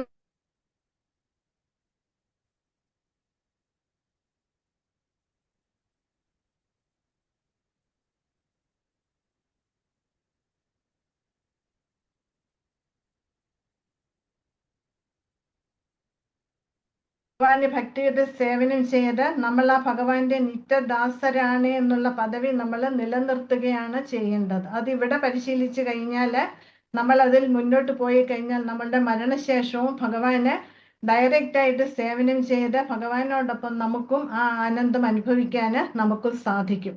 അപ്പം നമ്മൾ എന്താ ചെയ്യേണ്ടത്? നമ്മൾ ഉള്ള സമയം പാഴാക്കാതെ കൃഷ്ണാവബോധത്തിൽ പങ്കാളിയായിട്ട് ഭഗവാന് എല്ലാവരോടൊപ്പം മറ്റ് ഭക്തരോടൊപ്പം കൂടിയിരുന്ന് ഭഗവാനെ ഭക്തിയുടെ സേവനം ചെയ്യുകയും ഭഗവാനെ കുറിച്ച് ശ്രവിക്കുകയുമാണ് നമ്മൾ ചെയ്യേണ്ടത്. ഇനി ശ്ലോകം 34. തദ്വിദ്ധി പ്രണിപാതേന പരിപ്രശ്നേന സേവയാ ഉപദേക്ഷ്യന്തി തേ ജ്ഞാനം ജ്ഞാനിനസ്തത്വദർശിനഃ. ഇത് വളരെ പ്രധാനപ്പെട്ട ഒരു ശ്ലോകമാണ്. ഈ ശ്ലോകത്തിൽ ഭഗവാൻ പറയുന്നു എങ്ങനെയാണ് ഭഗവാനെ കുറിച്ചുള്ള ജ്ഞാനം നമ്മൾ നേടേണ്ടത് എന്ന്. വിവർത്തനം: ഒരു ആധ്യാത്മിക ഗുരുവിനെ സമീപിച്ച് സത്യത്തെക്കുറിച്ച് അറിയാൻ ശ്രമിക്കണം. അദ്ദേഹത്തെ സേവിക്കുക, അദ്ദേഹത്തിൽ നിന്ന് വിനയപൂർവ്വം ചോദിച്ചറിയുക. ആത്മസാക്ഷാത്കാരം ലഭിച്ച ഒരാൾ സത്യം കണ്ടറിഞ്ഞിരിക്കിയാൽ അദ്ദേഹത്തിന് ജ്ഞാനോപദേശം ചെയ്യാനുള്ള കഴിവുണ്ട്. അപ്പം നമ്മളെ കൃഷ്ണാവബോധത്തിൽ വരണം എന്ന് പറയുന്നതിന്റെ പ്രധാന ഉദ്ദേശം ഇതാണ്. നമുക്കൊരു ഗുരുവില്ലാതെ നമുക്കൊരിക്കലും ഡയറക്റ്റ് ആയിട്ട് ഭഗവാനെ കോണ്ടാക്ട് ചെയ്യാൻ സാധിക്കില്ല. നമ്മളും അതായത് ഭക്തരും ഭഗവാനും ഇടയിലുള്ള ഒരു മീഡിയം, ഒരു ഉപാധിയാണ്, മാധ്യമമാണ് ഗുരു എന്ന് പറയുന്നത്. ഈ ഗുരു ശിഷ്യ പരമ്പരയിൽപ്പെട്ട, ആധികാരികമായിട്ടുള്ള ഗുരു ശിഷ്യ പരമ്പരയിൽപ്പെട്ട ഒരാളെ വേണം നമ്മൾ ആധ്യാത്മിക ഗുരുവായിട്ട് തിരഞ്ഞെടുക്കാൻ. എങ്കിൽ മാത്രമേ നമുക്ക് ഭഗവാനെ കുറിച്ച് ശരിയായിട്ടുള്ള അറിവ് നമുക്ക് കിട്ടുള്ളൂ. മറ്റേ ഏതെങ്കിലും തരത്തിലുള്ള ആൾക്കാരെ സമീപിച്ചു കഴിഞ്ഞാൽ അവർ പറയുന്ന കാര്യങ്ങൾ തെറ്റായിരിക്കും. കാരണം എന്താന്ന് വെച്ചാൽ നമ്മളുടെ ആധ്യാത്മിക ഗുരു, ആ ഗുരുവിന്റെ ഗുരു ഇങ്ങനെ പോകും. അപ്പം ഇങ്ങനെ ഇപ്പം ഉദാഹരണം പറയാം, മാമ്പഴക്കാലമാണ് ഇല്ലേ? മാമ്പഴക്കാലം തുടങ്ങി. അപ്പം മാവിൽ നല്ല ഏറ്റവും മുകളിൽ നല്ല പഴുത്ത മാങ്ങ നിൽക്കുന്നു. നമുക്കത് പൊട്ടിക്കണം. നമ്മൾ എന്താ ചെയ്യുക? ആ മാവിൽ കയറിയിട്ട് ആ മാങ്ങ പൊട്ടിച്ച് കൈമാറി താഴെ നിൽക്കുന്ന ആളിന്റെ കയ്യിൽ അത് എത്തിക്കും. അങ്ങനെ വരുമ്പോൾ കേടുകൂടാതെ ആ മാമ്പഴം നമ്മളുടെ കയ്യിൽ കിട്ടും. വേറൊരു ഉദാഹരണം പറഞ്ഞാൽ നമ്മൾ സൂപ്പർ മാർക്കറ്റിലൊക്കെ പോകും, സാധനം വാങ്ങും ഇല്ലേ? നമ്മൾ വെറുതെ പോയി അവിടുന്ന് സാധനം എടുക്കുകയാണോ ചെയ്യുക? അല്ല. നമ്മൾ ഓരോ പാക്കറ്റിന്റെയും പുറത്ത് മാനുഫാക്ചറിങ് ഡേറ്റ്, എക്സ്പയറി ഡേറ്റ് ഇതൊക്കെ നോക്കിയിട്ടാണ് നമ്മൾ സാധനങ്ങൾ തിരഞ്ഞെടുക്കുക. അതുപോലെയാണ് നമ്മൾ ഈ ഗുരു ശിഷ്യ പരമ്പരയിൽപ്പെട്ട ഒരു ആധ്യാത്മിക ഗുരു എന്ന് പറയുന്നത്. ആ ഗുരുവിന് തൻ്റെ ഗുരുവിൽ നിന്ന് കിട്ടിയ അറിവാണ്. നമ്മളുടെ പരമ്പര തുടങ്ങുന്നത് ഭഗവാനിൽ നിന്നാണ്. ഭഗവാൻ, ബ്രഹ്മാവ്, നാരദൻ, വ്യാസൻ ഇങ്ങനെ വന്ന് ശ്രീല പ്രഭുപാദരിൽ എത്തി നിൽക്കുകയാണ് ഹരേ കൃഷ്ണ പ്രസ്ഥാനത്തിന്റെ ഗുരു ശിഷ്യ പരമ്പര എന്ന് പറയുന്നത്. അപ്പൊ ഇങ്ങനെയുള്ള ആധ്യാത്മിക ഗുരുവിൽ നിന്ന് കിട്ടുന്ന അറിവാണ് ശരിയായിട്ടുള്ള അറിവെന്ന് പറയുന്നത്. ഭഗവാനെ കുറിച്ചുള്ള അറിവ് നേടണമെങ്കിൽ ഇങ്ങനെ ആധികാരികമായിട്ടുള്ള ഗുരു ശിഷ്യ പരമ്പരയുമായിട്ട് നമ്മൾ ബന്ധപ്പെടണം. എങ്കിൽ മാത്രമേ ഭഗവാനെ കുറിച്ച് ശരിയായ രീതിയിൽ നമുക്ക് മനസ്സിലാക്കിയെടുക്കാൻ സാധിക്കുള്ളൂ. അടുത്തത് ശ്ലോകം 35. യജ്ഞാത്വാന പുനർമോഹം ഏവം യാസ്യസി പാണ്ഡവ ഏന ഭൂതാന്യശേഷേണ ദ്രക്ഷ്യസ്യാത്മന്യഥോമയി. വിവർത്തനം: സാക്ഷാത്കാരം ലഭിച്ച ഒരു വ്യക്തിയിൽ നിന്ന് യഥാർത്ഥ ജ്ഞാനം ഗ്രഹിച്ചു കഴിഞ്ഞാൽ നീ ഒരിക്കലും മായയ്ക്ക് അധീനനാവുകയില്ല.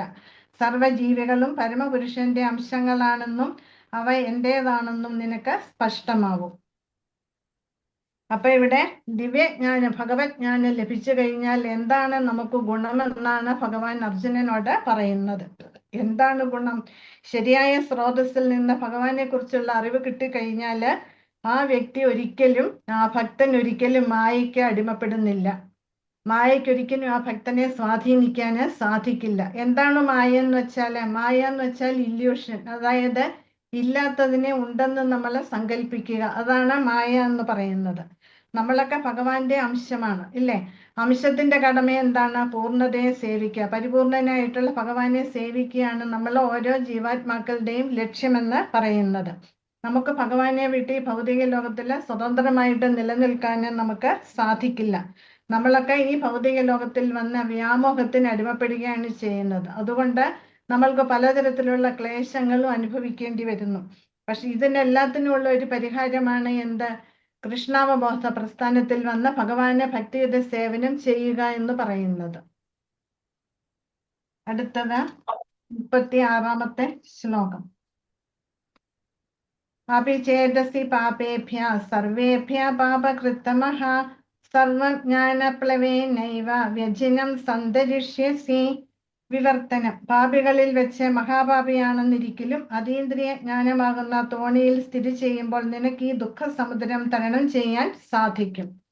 ഇവിടെ അപിഛേദ് എന്നൊരു പദം പ്രയോഗിച്ചിട്ടുണ്ട്. അത് വളരെ മഹത്തായിട്ടുള്ള ഒരു പദമാണ്. ഇതിൽ കൂടി എന്താണ് വെളിവാകുന്നത്? ഭഗവാന്റെ മഹത്വം വെളിവാക്കുകയാണ് ചെയ്യുന്നത്. അപ്പം നമ്മൾ എത്ര മഹാപാപികളായിരുന്നാലും ഭക്തിയുടെ സേവന പാതയിൽ വന്ന് ഭഗവാനെ ഭക്തിയുടെ സേവനം ചെയ്യുകയാണെങ്കിൽ നമുക്ക് പാപത്തിൽ നിന്ന് മുക്തനാവാന് നമുക്ക് സാധിക്കും. നമ്മളൊക്കെ ഭവസാഗരം എന്ന് പറഞ്ഞാൽ എന്താണ്? അജ്ഞതയുടെ സാഗരമാണ്, സമുദ്രമാണ്. അങ്ങനെയുള്ള സാഗരത്തില് നമ്മൾ കൊടുങ്കാറ്റിൽപ്പെട്ട് ലക്ഷ്യം തെറ്റി നമ്മളിങ്ങനെ അലഞ്ഞു തിരിഞ്ഞ് നടക്കുകയാണ്. നമുക്ക് എവിടെയാണ്, എങ്ങോട്ടേക്കാണ് പോകേണ്ടതെന്ന് നമുക്ക് യാതൊരു എത്തും പിടിയുമില്ല. അതേസമയം നമ്മള് ശ്രീല പ്രഭുപാദരുടെ നേതൃത്വത്തിലുള്ള കൃഷ്ണാവബോധ പ്രസ്ഥാനമാകുന്ന ബോട്ടില് നമ്മളുടെ ആധ്യാത്മിക ഗുരുവിന്റെ നേതൃത്വത്തിലുള്ള ആ ബോട്ടിൽ കയറിയാല് നമ്മൾ എത്ര പേമാരിയായാലും കൊടുങ്കാറ്റായാലും ഈവൻ സുനാമി പോലും വന്നാലും നമുക്ക് ഭയപ്പെടുകയേ വേണ്ട. നമ്മൾ ആ ലക്ഷ്യത്തിൽ നമ്മൾ എത്തിച്ചേർന്നിരിക്കും. അതാ യാതൊരു സംശയവുമില്ല ആ കാര്യത്തില്. അത് ശ്രീല പ്രഭുപാദര് നമുക്ക് ഉറപ്പു തരുന്നുണ്ട്. അതാണ് ശ്രീല പ്രഭുപാദരുടെ നേതൃത്വത്തിലുള്ള കൃഷ്ണാവബോധ പ്രസ്ഥാനത്തിന്റെ മഹത്വം എന്ന് പറയുന്നത്. നമ്മൾ വേറെ ഏത് രീതിയിൽ ഭഗവാനെ ആരാധിച്ചാലും നമുക്ക് ഈ ഭവസാഗരം കടക്കാന് യാതൊരു തരത്തിലും നമുക്ക് സാധിക്കില്ല. ഭഗവാന്റെ തിരുനാമം ശരിയായ രീതിയിൽ നമ്മൾ അതിന്റെ അർത്ഥം അറിഞ്ഞ് ജപിക്കണമെങ്കിലും എല്ലാം ഈ കൃഷ്ണാവബോധ പ്രസ്ഥാനത്തിൽ ഭാഗഭാക്കായെങ്കിൽ മാത്രമേ അതിന് നമുക്ക് സാധിക്കുള്ളൂ. ഇനി ശ്ലോകം 37. യഥേഥാംസി സമിത്തോ അഗ്നിർ ഭസ്മസാത് കുരുതേ അർജുന ജ്ഞാനാഗ്നി സർവകർമാണി ഭസ്മസാത് കുരുതേ തഥാ. വിവർത്തനം. അല്ലേ അർജുന, കത്തുന്ന തീ വിറകിനെ എന്ന പോലെ ജ്ഞാനമാകുന്ന അഗ്നി സർവകർമ്മ ഫലങ്ങളെയും ഭസ്മമാക്കുന്നു. അപ്പോള് നമ്മളുടെ എല്ലാ പാപകർമ്മങ്ങളും, അതായത് പുണ്യങ്ങളും ഭഗവാന്റെ ഉള്ള ആത്മജ്ഞാനം നേടുന്നതിലൂടെ, ഭഗവത് ജ്ഞാനം നേടുന്നതിലൂടെ എല്ലാം നശിക്കുകയാണ് ചെയ്യുന്നത്. അപ്പം ആ പാപം നമുക്കറിയാം, ഗംഗയിൽ കുളിച്ചാൽ പാപം പോകും ഇല്ലേ? യമുനയിൽ കുളിച്ചാലോ നമ്മളുടെ പാപവും പുണ്യവും പോകും. അപ്പം പാപവും പുണ്യവും പോയാൽ പിന്നെ എന്ത് ചെയ്യും എന്നൊരു തോന്നൽ നമുക്ക് വരാം ഇല്ലേ? പിന്നെയും ബാക്കി കിടപ്പുണ്ട്. എന്താണ്? നമ്മളുടെ പ്രാരബ്ധ കർമ്മങ്ങള് ബാക്കി കിടപ്പുണ്ട്. അത് ചിലത് നമ്മൾ അനുഭവിച്ചു കഴിഞ്ഞു, നമ്മൾക്കറിയില്ല. നമ്മൾ എത്രയോ ജന്മം എടുത്തിട്ടുണ്ടാവും. ആ ജന്മങ്ങളിലൊക്കെ നമ്മൾ എന്താ ചെയ്തിരിക്കുന്നതെന്ന് നമുക്കറിയില്ല. ആ പാപവാസനയുമായിട്ടാണ് നമ്മൾ ഇവിടെ എത്തിയിരിക്കുന്നത്. അപ്പം നമ്മൾ അനുഭവിച്ച് തീർത്തതുണ്ട്, ഇനിയും അനുഭവിക്കാനുണ്ട് ഇല്ലേ? അതിനെ പലതായിട്ട് നമ്മൾ താരതമ്യം ചെയ്യാറുണ്ട്. അതൊക്കെ നമ്മൾ വിശദമായിട്ട് പിന്നീട് മനസ്സിലാക്കാം. അപ്പം പുണ്യം അവശേഷിച്ചിരുന്നാലും നമുക്ക് ജന്മം എടുക്കേണ്ടി വരും. പാപം പോയാലും ആ പുണ്യം ബാക്കിയുണ്ടെങ്കിൽ നമുക്ക് വീണ്ടും ഈ ഭൗതിക ലോകത്തിൽ ആ പുണ്യം അനുഭവിക്കാനായിട്ട് നമുക്ക് ഇവിടെ വരേണ്ടി വരും. അപ്പം നമ്മൾ എന്താ ചെയ്യേണ്ടത്? നമ്മളുടെ പ്രാരബ്ധ കർമ്മങ്ങൾ ഇല്ലാതാക്കണം. അതിനെന്താ ചെയ്യേണ്ടത്? ഭഗവാന്റെ ഭക്തിയുടെ സേവനം ചെയ്യുന്നതിലൂടെയും ഭഗവാന്റെ തിരുനാമം ജപിക്കുന്നതിലൂടെയും നമ്മളുടെ ഉള്ളിലുള്ള പ്രാരബ്ധ കർമ്മ ഫലങ്ങളെല്ലാം നമുക്ക് ആ അഗ്നി വിറകിനെ ഇരിക്കുന്നത് മാതിരി ഇതിനെയെല്ലാം എരിച്ചു കളയാന് നമുക്ക് സാധിക്കും. അപ്പം നമ്മളുടെ ബന്ധു അല്ലെങ്കിൽ നമ്മളുടെ സുഹൃത്ത്, മിത്രം എന്നൊക്കെ പറയുന്നത് ആരാണ്? ഭഗവാൻ മാത്രമാണ്. ബാക്കിയുള്ളതൊക്കെ താൽക്കാലികമാണ്. നമ്മളുടെ മരണശേഷം ഇവരാരും നമ്മളോടൊപ്പം വരില്ല. നമ്മൾ ജീവിച്ചിരിക്കുമ്പോഴും മരണത്തിന് ശേഷവും മരിക്കുമ്പോഴും ആരാണ് നമ്മളോടൊപ്പം ഉണ്ടാവുക? ശ്രീകൃഷ്ണ ഭഗവാൻ മാത്രമാണ്. അപ്പം ഈ കൃഷ്ണഭക്തി, കൃഷ്ണാവബോധത്തിൽ വന്ന് കൃഷ്ണഭക്തി പരിശീലിക്കുകയാണെങ്കിൽ ഇതിനെയെല്ലാം ചുട്ടു ചാമ്പലാക്കാന് ഭക്തിയുടെ സേവനം കൊണ്ട് നമുക്ക് സാധിക്കുന്നു. അതാണ് ഭക്തിയുടെ സേവനം സുസുഖം കർത്തും അവ്യയം എന്ന് പറയുന്നത്.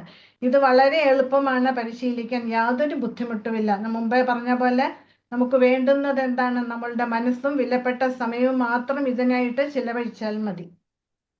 അടുത്തത് ശ്ലോകം 38. നഹി ജ്ഞാനേന സദൃശ്യം പവിത്രമിഹ വിദ്യതേ തൽസ്വയം യോഗ സംസിദ്ധ കാലേനാത്മനി വിന്ദതി. വിവർത്തനം. ഈ ലോകത്തിൽ അതീന്ദ്രിയ ജ്ഞാനം പോലെ പരിശുദ്ധവും ശ്രേഷ്ഠവുമായി മറ്റൊന്നില്ല. ആ ജ്ഞാനം ആധ്യാത്മിക ദർശനത്തിന്റെ പരിപക്വ ഫലമാണ്. ഭക്തിയോഗ പരിശീലനത്തിൽ പ്രാവീണ്യം നേടിയ ഒരാൾക്ക് കാലക്രമേണ ഈ ജ്ഞാനം സ്വയം ആസ്വദിക്കാൻ കഴിയും. അപ്പൊ ഇവിടെ ഭഗവാൻ പറയുന്നുണ്ട്, ആനന്ദം എന്ന് പറയുന്നത് നമുക്ക് പുറമേ നിന്ന് കിട്ടുന്നതല്ല. ഞാൻ മുൻപേ പറഞ്ഞു, അത് ആനന്ദം നമ്മളുടെ ഉള്ളിലാണ് നമുക്ക് അനുഭവിക്കാൻ കഴിയുക. അതെങ്ങനെ നമുക്ക് അനുഭവിക്കാൻ കഴിയും? ഭഗവാന്റെ തിരുനാമം ജപിക്കുകയും ഭഗവാനെ സേവനം ചെയ്യുകയും ചെയ്യുന്നതോടെ നമുക്ക് ആനന്ദം അനുഭവിക്കാൻ സാധിക്കും. നമുക്കറിയാം, നമ്മളുടെ ഭർത്താവ്, ഭാര്യ അല്ലെങ്കിൽ മക്കള്, ഇവരെയൊക്കെ നമ്മളെ എങ്ങനെയാ സ്നേഹിക്കുക? നമ്മൾ അവർക്ക് ഇഷ്ടമുള്ള സാധനങ്ങൾ ചെയ്തു കൊടുക്കും, ഇല്ലേ? അതേപോലെ ഭഗവാനോട് നമ്മൾക്ക് ഇഷ്ടമുണ്ടെങ്കിൽ നമ്മൾ എന്താ ചെയ്യേണ്ടത്? ഭഗവാനെ സന്തുഷ്ടനാക്കുന്ന തരത്തിലുള്ള പ്രവൃത്തികളിൽ നമ്മൾ ഏർപ്പെടണം. അപ്പോൾ നമുക്ക് എന്ത് കിട്ടും? ആ ആനന്ദം അനുഭവിക്കാൻ നമുക്ക് സാധിക്കും. ആനന്ദം മാത്രമല്ല, ആനന്ദത്തിനോടൊപ്പം ശാന്തി, സമാധാനവും അനുഭവിക്കാൻ നമുക്ക് സാധിക്കും. അത് കിട്ടുന്നത് ഏതിൽ കൂടിയാണ്? നമ്മൾ ഈ ഭക്തിയുടെ സേവന പാതയിൽ വന്ന് ഭക്തി പരിശീലിക്കുന്നത് കൊണ്ട് മാത്രമേ നമുക്കത് നേടിയെടുക്കാൻ സാധിക്കുകയുള്ളൂ. ആനന്ദം അനുഭവിക്കാൻ നമുക്ക് ഇത് മാത്രമേ വഴിയുള്ളൂ, വേറെ ഒരു വഴിയുമില്ല. വേറെ എന്തൊക്കെ ചെയ്താലും നമുക്ക് ഈ ആനന്ദം അനുഭവിക്കാൻ നമുക്ക് സാധിക്കില്ല. അപ്പൊ ഇവിടെ പറയുന്നുണ്ട് ശ്രീല പ്രഭുപാദര്, അപ്പം ഈ ഭഗവത് ജ്ഞാനം സിദ്ധിച്ച ആൾക്ക് സമാധാനം തേടി എങ്ങും പോകേണ്ടി വരില്ല എന്ന്. അത് തൻ്റെ ഉള്ളിൽ തന്നെ അത് അനുഭവിക്കാൻ സാധിക്കും. ആ ശാന്തി അല്ലെങ്കിൽ ഭഗവാനെ കുറിച്ചുള്ള ജ്ഞാനം നമ്മളെ എവിടെ എത്തിക്കും? കൃഷ്ണാവബോധത്തിൽ എത്തിക്കും. ഇതാണ് ഭഗവത്ഗീതയിലൂടെ നമ്മൾ പഠിക്കേണ്ടത്. ഭഗവത്ഗീതയുടെ സന്ദേശം ഇതാണ്. ഭഗവാനെ കൃഷ്ണാവബോധത്തിൽ വന്ന് ഭഗവാനെ ഭക്തിയുടെ സേവനം ചെയ്യുന്നത് കൊണ്ട് നമുക്ക് ശാശ്വതമായിട്ടുള്ള ആനന്ദം അനുഭവിക്കാൻ സാധിക്കും. അടുത്ത ശ്ലോകം. ശ്രദ്ധാവാൻ ലഭത്തെ ജ്ഞാനം തത്പരഃ സംയതേന്ദ്രിയഃ ജ്ഞാനം ലബ്ധ്വാ പരാം ശാന്തിം അചിരേണാധിഗച്ഛതി. വിവർത്തനം. ഇന്ദ്രിയ സംയമനം ചെയ്തവനും ദിവ്യജ്ഞാനത്തിനു വേണ്ടി സ്വയം സമർപ്പിച്ചവനും ശ്രദ്ധായുക്തനുമായ ഒരു വ്യക്തി ആ ജ്ഞാനത്തിന് അർഹൻ തന്നെ. അത് ലഭിച്ചാൽ അയാൾക്ക് വേഗത്തിൽ പരമമായ ആധ്യാത്മിക ശാന്തി കൈവരും. അപ്പം അതീന്ദ്രിയ ജ്ഞാനം കൊണ്ട് നമുക്ക് എന്ത് കിട്ടും? ശാന്തി കിട്ടും. ആ ശാന്തി കിട്ടിയാൽ എന്താണ് സംഭവിക്കുക എന്നാണ് ഈ ശ്ലോകത്തിൽ പറയുന്നത്. ആ ശാന്തി, സമാധാനം കിട്ടിയാൽ നമ്മൾ എന്താ ചെയ്യുക? ഈ കൃഷ്ണാവബോധം വിട്ട് നമ്മൾ വേറെ എങ്ങോട്ടേക്കും പോവില്ല, ഇല്ലേ? അപ്പൊ അതില് കൂടി നമുക്ക് ഭഗവാനിനോട് നമുക്ക് ശ്രദ്ധയും വിശ്വാസവും കൂടുക ചെയ്യുക. അപ്പൊ ഭഗവാന് ഭക്തിയുടെ സേവനം ചെയ്യാൻ നമ്മൾ ഒന്നുകൂടി തയ്യാറാവുകയാണ് ചെയ്യുന്നത്. അപ്പൊ കൃഷ്ണാവബോധത്തിൽ വന്ന് നമ്മൾ ഭക്തി പരിശീലിക്കുകയാണ് നമ്മൾ ചെയ്യുക. ആ ആനന്ദം അല്ലെങ്കിൽ ആ സമാധാനം നമുക്ക് അനുഭവിക്കാൻ സാധിച്ചു കഴിഞ്ഞാൽ. അടുത്തത് ശ്ലോകം 40. അജ്ഞശ്ച അശ്രദ്ധാനശ്ച സംശയാത്മാ വിനശ്യതി ന്യായം ലോകോ അസ്തി ന പരോ ന സുഖം സംശയാത്മനഃ. വിവർത്തനം. ധർമ്മശാസ്ത്രങ്ങളെ സംശയദൃഷ്ട്യാ വീക്ഷിക്കുന്ന അജ്ഞരും അവിശ്വാസികളുമായവർക്ക് ഈശ്വര അവബോധം ലഭിക്കുന്നില്ല, അവർ അധപതിക്കുന്നു. സംശയാലുവായ ജീവന് ഇഹലോകത്തിലും പരലോകത്തിലും സന്തുഷ്ടി ലഭിക്കുന്നില്ല എന്നിവിടെ ഭഗവാൻ പറയുന്നുണ്ട്. അപ്പം ഭഗവാനിൽ വിശ്വാസമില്ലാത്ത ഒരാൾക്കോ അഥവാ സംശയാലുക്കളായിട്ടുള്ളവർക്കോ സംശയാത്മാ വിനശ്യതി, അവർക്ക് ഇഹലോകത്തിലും പരലോകത്തിലും അവർക്ക് ഗതി കിട്ടില്ല, അവർക്ക് ആനന്ദം, സുഖം അനുഭവിക്കാൻ സാധിക്കില്ല എന്ന് ഭഗവാൻ വളരെ വ്യക്തമായിട്ട് ഇവിടെ പറയുന്നുണ്ട്. അപ്പം നമ്മളുടെ ലക്ഷ്യം എന്താണ് എന്ന് നമുക്ക് ഈ ശ്ലോകത്തിൽ നിന്ന് വ്യക്തമായിട്ട് മനസ്സിലാക്കാൻ സാധിക്കും. ഭഗവത് പ്രാപ്തിയാണ് നമ്മളുടെയൊക്കെ ആത്യന്തിക ലക്ഷ്യം എന്ന് പറയുന്നത്. അത് നേടിയെടുക്കണമെങ്കിൽ ഭഗവാനിൽ ശ്രദ്ധ, വിശ്വാസം ഇതുണ്ടാവണം. അപ്പൊ ഇവിടെ 3 തരത്തിലുള്ള ആൾക്കാരെ പറ്റി ഭഗവാൻ പറയുന്നുണ്ട്. ഒന്ന് അജ്ഞരായിട്ടുള്ളത്, അത് ഭഗവാനെ കുറിച്ചോ ശാസ്ത്രങ്ങളെ കുറിച്ചോ ഒന്നും യാതൊരു തരത്തിലുള്ള വിശ്വാസമോ അറിവോ ഇല്ലാത്തവര്. രണ്ടാമത്തേത് അശ്രദ്ധാന എന്നൊരു പദം ഇവിടെ പ്രയോഗിക്കുന്നുണ്ട്. അവർക്ക് അറിവുണ്ട്, അവര് പണ്ഡിതന്മാരാണ്, പക്ഷെ അവർക്ക് ഭക്തിയില്ല, എല്ലാം ഭൗതികമായിട്ട് അവരെ കണക്കാക്കും. മൂന്നാമത്തെ കൂട്ടര് സംശയാത്മാക്കളാണ്. അവർക്ക് വിശ്വാസമുണ്ട്, അറിവുണ്ട്, പക്ഷെ അവരുടെ വിശ്വാസം എന്ന് പറയുന്നത് എന്താണ്? ഉറച്ച വിശ്വാസമല്ല. അവര് സംശയാത്മാക്കളാണ്. ഭഗവാനാണോ പരമദിവ്യോത്തമ പുരുഷൻ, നമ്മൾ എത്ര പറഞ്ഞാൽ അവരത് അനുസരിക്കാൻ കൂട്ടാക്കില്ല, അവർക്ക് സംശയമാണ്. അപ്പൊ ഇങ്ങനെയുള്ള സംശയാത്മാക്കൾക്ക് പുരോഗതി പ്രാപിക്കില്ല എന്ന് ഭഗവാൻ ഇവിടെ അടിവരയിട്ട് പറയുകയാണ്. സംശയാത്മ വിനശ്യതി. സംശയാലുക്കൾക്ക് ആധ്യാത്മികമായ മുക്തിപദത്തിന് അർഹതയേയില്ല. ഒരാൾക്ക് വിജയം കൈവരിക്കണമെങ്കിൽ പരമ്പരയിൽപ്പെട്ട ആധ്യാത്മിക ആചാര്യനെ തിരഞ്ഞെടുത്ത് ആ ആധ്യാത്മിക ആചാര്യനെ സേവനം ചെയ്ത്, എങ്ങനെ സേവനം ചെയ്യണം? വിനയത്തോടെ സേവനം ചെയ്ത് ഭഗവാനെ കുറിച്ചുള്ള കാര്യങ്ങൾ നമ്മളുടെ ഗുരുവിനോട് നമ്മൾ ചോദിച്ചറിഞ്ഞ് മനസ്സിലാക്കി എടുക്കണം. എങ്കിൽ മാത്രമേ ഒരാൾക്ക് ഭക്തിമാർഗത്തിൽ മുന്നോട്ട് പോകാൻ സാധിക്കുള്ളൂ. ഇനി അടുത്തത് ശ്ലോകം 41. യോഗസന്യസ്ത കർമാണം ജ്ഞാന സംഛിന്ന സംശയം ആത്മബന്ധം ന കർമാണി നിബന്ധന്തി ധനഞ്ജയ. വിവർത്തനം. അല്ലയോ ധനഞ്ജയ, തന്റെ കർമ്മഫലങ്ങൾ ത്യജിച്ച് ഭക്തിയുടെ സേവനത്തിൽ ഏർപ്പെടുന്നവൻ ആധ്യാത്മിക ജ്ഞാനത്താൽ സംശയങ്ങളെല്ലാം നീങ്ങി യഥാർത്ഥത്തിൽ ആത്മാവിൽ സ്ഥിതി ചെയ്യുന്നു. അപ്രകാരം അയാൾ കർമ്മഫലങ്ങളാൽ ബന്ധിക്കപ്പെടുന്നില്ല. അപ്പൊ ഇവിടെ എങ്ങനെ സംശയങ്ങൾ ഇല്ലാതാക്കാം? ഭഗവാനെ കുറിച്ചുള്ള സംശയങ്ങൾ, സംശയാലുക്കളാണെങ്കിൽ നമുക്ക് വിനാശം ഉറപ്പാണ് എന്ന് പറഞ്ഞു. അപ്പം ഭഗവാൻ അടുത്തത് എന്താ പറയുന്നത്? എങ്ങനെ ഈ സംശയങ്ങളെല്ലാം ഒഴിവാക്കാമെന്ന് ഇവിടെ ഭഗവാൻ പറയുകയാണ്. അതിന് ഒരേ ഒരു മാർഗം എന്താണത്? ഭഗവത്ഗീത. ആരാണോ ഭഗവത്ഗീതയിൽ ഭഗവാൻ തരുന്ന ജ്ഞാനം എന്താണോ അത് അതേപടി മനസ്സിലാക്കുന്നത് ആരാണോ ആ വ്യക്തി എല്ലാ സംശയങ്ങളിൽ നിന്നും മുക്തനായിട്ട് കർമ്മബന്ധനങ്ങൾക്ക് അതീതനായി ആ ഭക്തനെ ഭക്തിയുടെ ആ ഭക്തി മാർഗത്തിൽ ഉന്നത തലത്തിൽ സ്ഥിതി ചെയ്യാൻ സാധിക്കുമെന്ന് ഭഗവാൻ വ്യക്തമായിട്ട് ഇവിടെ അർജുനനോട് മാത്രമല്ല നമ്മളെ പോലുള്ള പതിതാത്മാക്കളോടും കൂടിയാണ് ഭഗവാൻ ഇത് പറയുന്നത്. അപ്പം നമ്മളത് മനസ്സിലാക്കി ഭഗവത്ഗീത യഥാരൂപം പഠിച്ച് ആ ഭക്തിയുടെ സേവന പാതയിൽ അതിലെ ആ ജ്ഞാനം നമ്മൾ ഉൾക്കൊണ്ടുകൊണ്ട് ഭക്തിയുടെ സേവനം ചെയ്ത് മുന്നോട്ട് പോകാൻ നമ്മൾ എല്ലാവരും തയ്യാറാകണം. അതൊന്ന് മാത്രമേ നമുക്ക് രക്ഷപ്പെടാനായിട്ട് ഉള്ളൂ. ഭഗവാനെ കിട്ടണമെന്നുണ്ടെങ്കിൽ നമ്മൾ ഈ മാർഗത്തിൽ വന്ന് ഇതിലൂടെ മുന്നോട്ട് പോയെങ്കിൽ മാത്രമേ നമുക്ക് ഭഗവത് പ്രാപ്തി കൈവരിക്കാന് സാധിക്കുള്ളൂ എന്ന് ഭഗവാൻ ഇവിടെ അർജുനനോട് വീണ്ടും വീണ്ടും പറയുകയാണ് ചെയ്യുന്നത്. അടുത്തത് ശ്ലോകം 42. തസ്മാദജ്ഞാന സംബോധം ഹൃദസ്ഥം ജ്ഞാനാസിനാത്മനഃ ചിത്വൈനം സംശയം യോഗം അതിഷ്ഠോത്തിഷ്ഠ ഭാരത. വിവർത്തനം. അങ്ങനെ അജ്ഞാനത്താൽ നിനക്കുണ്ടായ സംശയങ്ങളെ ജ്ഞാനത്തിന്റെ വാൾ കൊണ്ട് അറുത്ത് യോഗനിഷ്ഠനായി എഴുന്നേൽക്കൂ, ഭാരതായി യുദ്ധം ചെയ്യൂ. അപ്പം ഈ 41 ശ്ലോകങ്ങളിൽ കൂടി ഭഗവാൻ പല തരത്തിലുള്ള അറിവുകളെ കുറിച്ചിട്ടാണ് അർജുനന് പറഞ്ഞു കൊടുക്കുന്നത്. പറഞ്ഞു കൊടുത്തിട്ട് അവസാനം ഭഗവാൻ എന്താ പറയുന്നത്? ഞാൻ നിനക്ക് വേണ്ടുന്ന ജ്ഞാനമൊക്കെ ഉപദേശിച്ചു തന്നു. ഇനി നീ എന്ത് ചെയ്യണം? ഈ ജ്ഞാനമാകുന്ന വാൾ കൊണ്ട് നിന്റെ അജ്ഞാനത്തെ അറുത്ത് എന്ത് ചെയ്യണം? നീ ഉണർന്നെഴുന്നേറ്റ് നീ യുദ്ധം ചെയ്യൂ എന്നാണ് ഭഗവാൻ അർജുനനോട് പറയുന്നത്. അപ്പം നമ്മള് ഭഗവാന്റെ ഭക്തിയുടെ സേവന പാതയിൽ വന്നു കഴിഞ്ഞാൽ നമുക്ക് നമ്മൾ ആരാണ്, ഭഗവാൻ ആരാണ്, ഭഗവത് തത്വം മനസ്സിലാക്കാന് നമുക്ക് സാധിക്കും. അപ്പം നമ്മളൊക്കെ ഭഗവാന്റെ അംശമാണ് എന്നുള്ള അറിവ് നമുക്ക് കിട്ടും. അങ്ങനെ ആ അറിവ് നേടിക്കൊണ്ട് ജ്ഞാനത്തിന്റെ തലത്തിൽ നിന്നുകൊണ്ട് നമുക്ക് ഭഗവാനെ ഭക്തിയുടെ സേവനം ചെയ്ത് നമ്മളുടെ ജന്മം സാക്ഷാത്കാര തലത്തിൽ എത്തിക്കാന് നമുക്ക് സാധിക്കും. അപ്പം ഭഗവാന് ഇതിനു വേണ്ടിയിട്ടാണ് അർജുനനിൽ കൂടി നമ്മൾക്ക് ആ അതീന്ദ്രിയ ഗുണങ്ങളെല്ലാം, അതീന്ദ്രിയ ജ്ഞാനത്തെ കുറിച്ചെല്ലാം അർജുനനിലൂടെ നമ്മളെ ബോധവൽക്കരിക്കുകയാണ് ഭഗവാൻ ചെയ്യുന്നത്. അപ്പം നമ്മൾ എന്ത് ചെയ്യണം? നമ്മൾ ഉള്ള സമയം പാഴാക്കാതെ കൃഷ്ണാവബോധത്തിൽ വന്ന് ഭക്തരോടൊപ്പം ഇരുന്ന് തിരുനാമം ജപിക്കുകയും സങ്കീർത്തനത്തിൽ പങ്കെടുക്കുകയും ഭഗവാന്റെ ഭക്തിയുടെ സേവനം ചെയ്യുകയും ഭഗവത്ഗീത, ഭാഗവതം മുതലായവ പഠിക്കുകയും ചെയ്തു കഴിഞ്ഞാൽ നമുക്ക് കൃഷ്ണാവബോധത്തിന്റെ പടികൾ ഒന്നൊന്നായിട്ട് ചവിട്ടിക്കയറി ആ സാക്ഷാത്കാര തലത്തിൽ നമുക്ക് എത്തിച്ചേരാൻ സാധിക്കുമെന്ന് നമുക്ക് ഈ അധ്യായത്തിലൂടെ മനസ്സിലാക്കാൻ നമുക്ക് സാധിക്കും. അപ്പം ഭഗവത്ഗീത യഥാരൂപം പഠിക്കുകയാണെങ്കിൽ നമുക്ക് അർജുനനെ പോലെ നമുക്കും ഭഗവാനെ പരിപൂർണമായിട്ട് മനസ്സിലാക്കാനും നമുക്ക് സാധിക്കും. അർജുനൻ എന്താ മനസ്സിലാക്കിയത്? ഭഗവാനാണ് പരമദിവ്യോത്തമ പുരുഷൻ എന്ന്, ഇല്ലേ? അപ്പോൾ അങ്ങനെയുള്ള പരമദിവ്യോത്തമ പുരുഷനായ ശ്രീകൃഷ്ണ ഭഗവാനെ കൃഷ്ണാവബോധത്തിൽ വന്ന് ഭക്തിയുടെ സേവനം ചെയ്തുകൊണ്ട്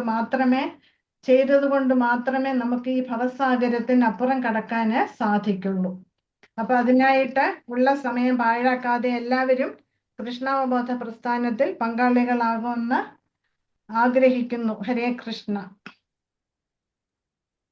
ഹരേ കൃഷ്ണ ഹരേ മാതാജി. ഹരേ Hare Krishna. Krishna.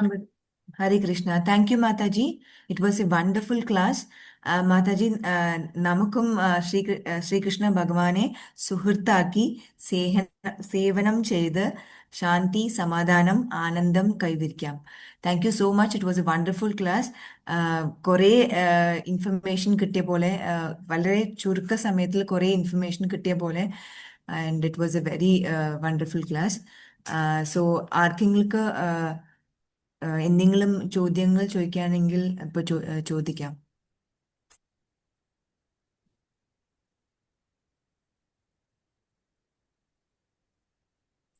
Hello mataji, Hare Krishna. Hello. Hare Krishna mataji. ഈ 37th ശ്ലോകത്തിലാണ് ചെറിയൊരു ഡൗട്ട്. ഹരേ കൃഷ്ണ, പറഞ്ഞോളൂ. ഹരേ കൃഷ്ണ മാതാജി. പറയൂ പറയൂ. 37th ശ്ലോകയിലെ നമ്മുടെ കർമ്മങ്ങളൊക്കെ അഗ്നിയിൽ നശിക്കുന്നു, ആ കർമ്മഫലങ്ങൾ നശിക്കുന്നു എന്ന് പറഞ്ഞല്ലോ. അതിൽ കർമ്മഫലത്തിൽ പുണ്യവും പാപവും വരുന്നത് കൊണ്ട്, പുണ്യം നശിക്കുന്നത് കൊണ്ട് അത് നമുക്ക് ഓക്കെ ആയി, പാപം നശിക്കുന്നത് കൊണ്ട് ഓക്കെ ആയി തോന്നും. അപ്പൊ പുണ്യം നശിക്കുമോ ഇല്ലയോ? നശിക്കുന്നില്ലെങ്കിൽ നമ്മൾ വീണ്ടും പാപം നശിക്കുന്നു, പക്ഷെ പുണ്യം നിലനിന്ന് കഴിഞ്ഞാല് ആ പുണ്യത്തിന്റെ ഫലം അനുഭവിക്കുന്നതിനായിട്ട് നമുക്ക് ഈ ഭൗതിക ലോകത്തിൽ വീണ്ടും ജന്മം എടുക്കേണ്ടി വരുന്നു. അത് വീണ്ടും നമ്മളെ കർമ്മബന്ധനത്തിൽ കൊടുക്കുകയാണ് ചെയ്യുന്നത്. വീണ്ടും വീണ്ടും പുണ്യകർമ്മങ്ങൾ ചെയ്ത് വീണ്ടും വീണ്ടും നമ്മൾ ഇവിടെ ജനിച്ചു മരിച്ചും നമുക്ക് കഴിയേണ്ടി വരുന്നു. അപ്പം ഭഗവാനെ പ്രാപിക്കണം എന്നുണ്ടെങ്കിൽ നമ്മളുടെ പാപങ്ങളും പുണ്യങ്ങളും പോകണം. പാപവും പുണ്യവും മാത്രമല്ല, നമ്മളുടെ പ്രാരബ്ധ കർമ്മങ്ങളുടെ കർമ്മഫലങ്ങളും ഇല്ലാതാകണം. എന്നാൽ മാത്രമേ നമുക്ക് ഭഗവത് പ്രാപ്തി കിട്ടുള്ളൂ. അതിനായിട്ടാണ് നമ്മൾ ഭഗവാന്റെ തിരുനാമം ജപിക്കുന്നതും ഭഗവാനെ സേവനം ചെയ്യണമെന്ന് പറയുന്നതും. അതുകൊണ്ടാണ് നമ്മൾ ശാസ്ത്രങ്ങൾ, ഭഗവത്ഗീതയും ഭാഗവതം ഒക്കെ പഠിക്കുന്നത് കൊണ്ട് നമ്മളുടെ ഉള്ളിലുള്ള എല്ലാ തരത്തിലുള്ള പാപങ്ങളെയും പുണ്യങ്ങളെയും ഒക്കെ ഇല്ലാതാക്കി, നമ്മളുടെ പ്രാരബ്ധ കർമ്മങ്ങളും ഇതെല്ലാം ഇല്ലാതാക്കി നമുക്ക് ഭഗവത് പ്രാപ്തി കൈവരിക്കാനുള്ള യോഗ്യത നേടിയെടുക്കാൻ നമുക്ക് സാധിക്കും. അതാണ് ഭക്തിയുടെ സേവനത്തിന്റെ മഹത്വം എന്ന് പറയുന്നത്. ഇത് ഭഗവാന്റെ സേവനം ചെയ്യുന്നത് കൊണ്ടല്ലാതെ വേറെ ഒരു മാർഗത്തിൽ കൂടിയും നമുക്കിത് കിട്ടില്ല. അപ്പൊ ഈ ശ്രീകൃഷ്ണ വിശ്വാസം നമ്മുടെ പുണ്യത്തിനെ ഇല്ലാതാക്കും എന്നാണല്ലേ പറയണത്? ശ്രീകൃഷ്ണ വിശ്വാസം തീർച്ചയായിട്ടും നമ്മളുടെ പാപപുണ്യങ്ങളെ ഇല്ലാതാക്കും. പാപപുണ്യങ്ങളെ ഇല്ലാതാക്കിയെങ്കിൽ, കാരണം പുണ്യം ഇരുന്ന് കഴിഞ്ഞാൽ നമ്മളുടെ ഉള്ളിൽ വീണ്ടും വീണ്ടും ആഗ്രഹങ്ങൾ പൊട്ടിമുളയ്ക്കുക ചെയ്യുക. വീണ്ടും വീണ്ടും ജനിക്കും, നമ്മൾ വീണ്ടും ഇവിടെ കുടുങ്ങിക്കിടക്കും. അപ്പൊ ഭഗവാന്റെ പ്രാപ്തി കിട്ടിക്കഴിഞ്ഞാൽ നമുക്ക് ഈ ഭൗതിക ലോകത്തിലേക്ക് തിരിച്ചു വരേണ്ടി വരുന്നില്ല. നമ്മളുടെ ജന്മമരണമാകുന്ന ചക്രം അവിടെ അവസാനിക്കുകയാണ് ചെയ്യുന്നത്. അപ്പൊ അതിനായിട്ടാണ് ഈ പാപപുണ്യങ്ങളൊക്കെ ഇല്ലാതാക്കണം എന്ന് പറയുന്നത്. നമസ്കാരം മാതാജി. നമസ്കാരം. Hare Krishna. Hare Krishna. Thank you once again. Hare Krishna. അന്നേരം മനുഷ്യനായിട്ട് ജനിച്ചു കഴിഞ്ഞാൽ ആഗ്രഹങ്ങൾ ഉണ്ടാവില്ലേ? ഭൗതിക ലോകത്ത് മനുഷ്യനായിട്ട് ജനിച്ചു കഴിഞ്ഞാൽ ആഗ്രഹം ഉണ്ടാവില്ലേ? ആഗ്രഹങ്ങൾ ഉണ്ടാവും. ആ ആഗ്രഹങ്ങളാണ് നമ്മളെ ഇവിടെ കെട്ടിയിടുന്നത്. ഈ ആഗ്രഹങ്ങൾ വരുന്നത് എന്തുകൊണ്ടാണ്? നമ്മളുടെ ഉള്ളിലുള്ള വാസനകൾ കൊണ്ടാണ്. നമ്മൾ ജന്മജന്മാന്തരങ്ങളായിട്ട് നമ്മളുടെ ഉള്ളിലുള്ള ആ ബാങ്ക് ബാലൻസ് എന്ന് പറയുന്നത് നമ്മളുടെ പാപപുണ്യങ്ങളും ഈ വാസനകളുമാണ്. ഈ വാസനകളൊക്കെ കൊണ്ടാണ് നമ്മൾ വീണ്ടും ജനിക്കുന്നത്. വീണ്ടും ജനിച്ച് നമ്മളെ മായയിൽ പെടുകയാണ് ചെയ്യുന്നത്. അതായത് ത്രിഗുണങ്ങൾക്ക് അടിമയാകുകയാണ് ചെയ്യുക. അപ്പം നമ്മൾ ചെയ്യുന്ന പ്രവൃത്തികളൊക്കെ ഈ ത്രിഗുണങ്ങൾ എന്ന് വെച്ചാൽ എന്താണ്? സത്വം, രജസ്, തമസ്. ഇതാണ് ത്രിഗുണങ്ങൾ എന്ന് പറയുന്നത്. ഇത് എല്ലാവരിലും ഉണ്ട്. ഇതിന് പക്ഷെ അളവിന് വ്യത്യാസം ഉണ്ടാകും. നമ്മൾ ഓരോരുത്തരുടെയും പ്രവൃത്തികൾ നമ്മൾ നിരീക്ഷിക്കുകയാണെങ്കിൽ നമുക്ക് മനസ്സിലാകും ആ വ്യക്തിയുടെ ഉള്ളിൽ ഏത് ഗുണമാണ് ഉള്ളതെന്നുള്ളത്. അപ്പം നമ്മൾ ഈ ത്രിഗുണങ്ങൾക്ക് വിധേയമായിട്ടാണ് നമ്മൾ ഓരോ ജീവാത്മാക്കളും ഓരോ പ്രവൃത്തികളിൽ ഏർപ്പെടുന്നത്. അപ്പൊ ആ പ്രവൃത്തി ചെയ്യിക്കുന്നത് എന്താണ്? നമ്മളുടെ വാസനകളാണ്. ആ വാസനകളെ ഇല്ലാതാക്കണം. വാസനകളെ ഇല്ലാതാക്കുന്നതിനാണ് ഈ സേവനം ചെയ്യണമെന്ന് പറയുന്നത്. ഭഗവാന്റെ തിരുനാമം ജപിച്ചും സേവനം ചെയ്തും ആ വാസനകളെ എല്ലാം നമ്മൾ വേരോടെ നുള്ളിക്കളയണം. എങ്കിൽ മാത്രമേ നമുക്ക് ഭഗവാനെ കിട്ടുള്ളൂ. ഇപ്പൊ നമുക്കറിയാം, ഇനി ഇത്രയും തന്നെ കലിയുഗം ഇത്രയും ആയിട്ടുള്ളൂ. എന്നിട്ട് തന്നെ നമ്മുടെ ചുറ്റുപാട് നടക്കുന്നത് എത്ര മോശമായിട്ടുള്ള കാര്യങ്ങളാണ്. ഇനി ഇതുപോലെ അങ്ങോട്ട് പോയി കഴിഞ്ഞാൽ നമുക്ക് ചിന്തിക്കാൻ പോലും പറ്റില്ല. അപ്പം നമ്മൾ തന്നെ തീരുമാനിക്കണം ഇനി ഇങ്ങോട്ടേക്ക് തിരിച്ചു വരണോ എന്ന്.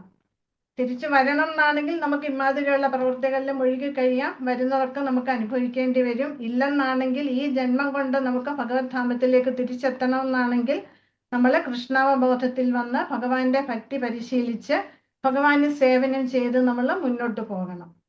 ഇത് അത്ര ബുദ്ധിമുട്ടുള്ള കാര്യമൊന്നുമല്ല, വളരെ ഈസിയാണ്. നമ്മൾ പറഞ്ഞ പോലെ നമ്മളുടെ മനസ്സ് വേണം, നമ്മളുടെ വിലപ്പെട്ട സമയം. നമ്മൾ ഒരു ഞായറാഴ്ച കിട്ടും. ആ ഞായറാഴ്ച നമ്മൾ എന്തെല്ലാം കാര്യങ്ങൾക്കായിട്ട് ചെലവഴിക്കുന്നു. അത് നമ്മൾ അടുത്തുള്ള കേന്ദ്രത്തിൽ വന്ന് ഭക്തരോടൊപ്പം ഇരുന്ന് ഭഗവാനെ കുറിച്ച് കേൾക്കാനും എല്ലാവരും ഒത്തിരുന്ന് നാമം ജപിക്കാനും, അത് തന്നെയുമല്ല ഭഗവാന്റെ പ്രസാദം വളരെ രുചികരമായിട്ടുള്ള പ്രസാദമാണ്. ആ പ്രസാദം ഭക്ഷിക്കുകയും ചെയ്യുന്നതോടെ നമ്മളുടെ ഉള്ളിലുള്ള തിന്മകളെല്ലാം ഒന്നൊന്നായിട്ട് നശിക്കുകയാണ് ചെയ്യുന്നത്. ആ വാസനകളെല്ലാം ഒടുങ്ങും. അങ്ങനെ നമുക്ക് ഭഗവാനിൽ പരിപൂർണമായിട്ട് ശ്രദ്ധ, ഭക്തി, വിശ്വാസം ഇതെല്ലാം ഉണ്ടാവും. അങ്ങനെ നമുക്ക് നമ്മളുടെ ജന്മത്തെ ധന്യമാക്കി സഫലമാക്കി എടുക്കാനേ നമുക്ക് സാധിക്കും. ഹരേ കൃഷ്ണ. ഹരേ കൃഷ്ണ. ഇനി വേറെ ആർക്കെങ്കിലും സംശയങ്ങൾ ഉണ്ടെങ്കിൽ ചോദിക്കാം, അല്ലെങ്കിൽ നമുക്ക് അടുത്ത വോട്ട് ഓഫ് താങ്ക്സിലേക്ക് കടക്കാം.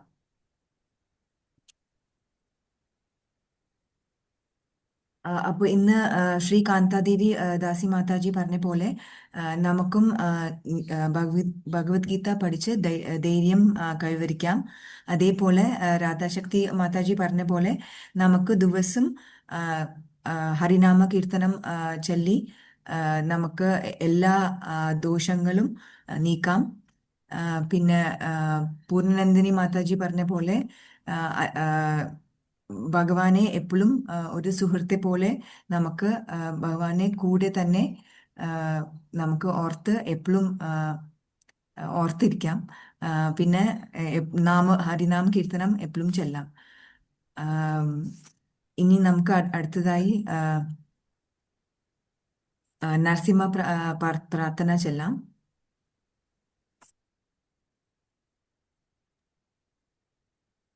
നമസ്തേ നരസിംഹായ പ്രഹ്ലാദലാദദായിനേ ഹിരണ്യകശിപൂർവക്ഷഃ ശ്രീലതങ്കാനകാലായേ ഇതോ നരസിംഹ പരതോ നരസിംഹോ യതോ യതോ യാമി തതോ നരസിംഹ ബഹിർനരസിംഹോ ഹൃദയേ നരസിംഹോ നരസിംഹമതിർശരണം പ്രപദേ തവ കരകമലവരേ നകാ അദ്ഭുത ശൃംഗ ദലിത ഹിരണ്യകശിപു തനുഭൃംഗ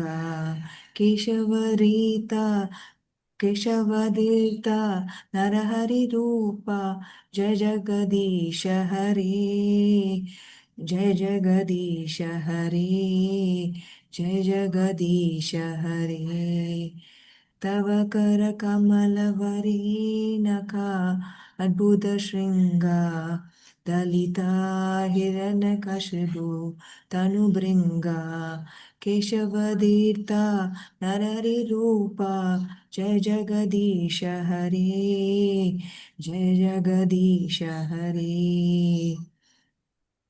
आनंद कोटि वृंद की जय। श्रील प्रभुपाद की जय। हरे Krishna Krishna Krishna Hare Hare Hare Ram Ram Ram Hare Hare Hare Krishna Krishna Krishna Hare Hare Hare Ram Ram Ram Hare Hare. Thank you so much everyone.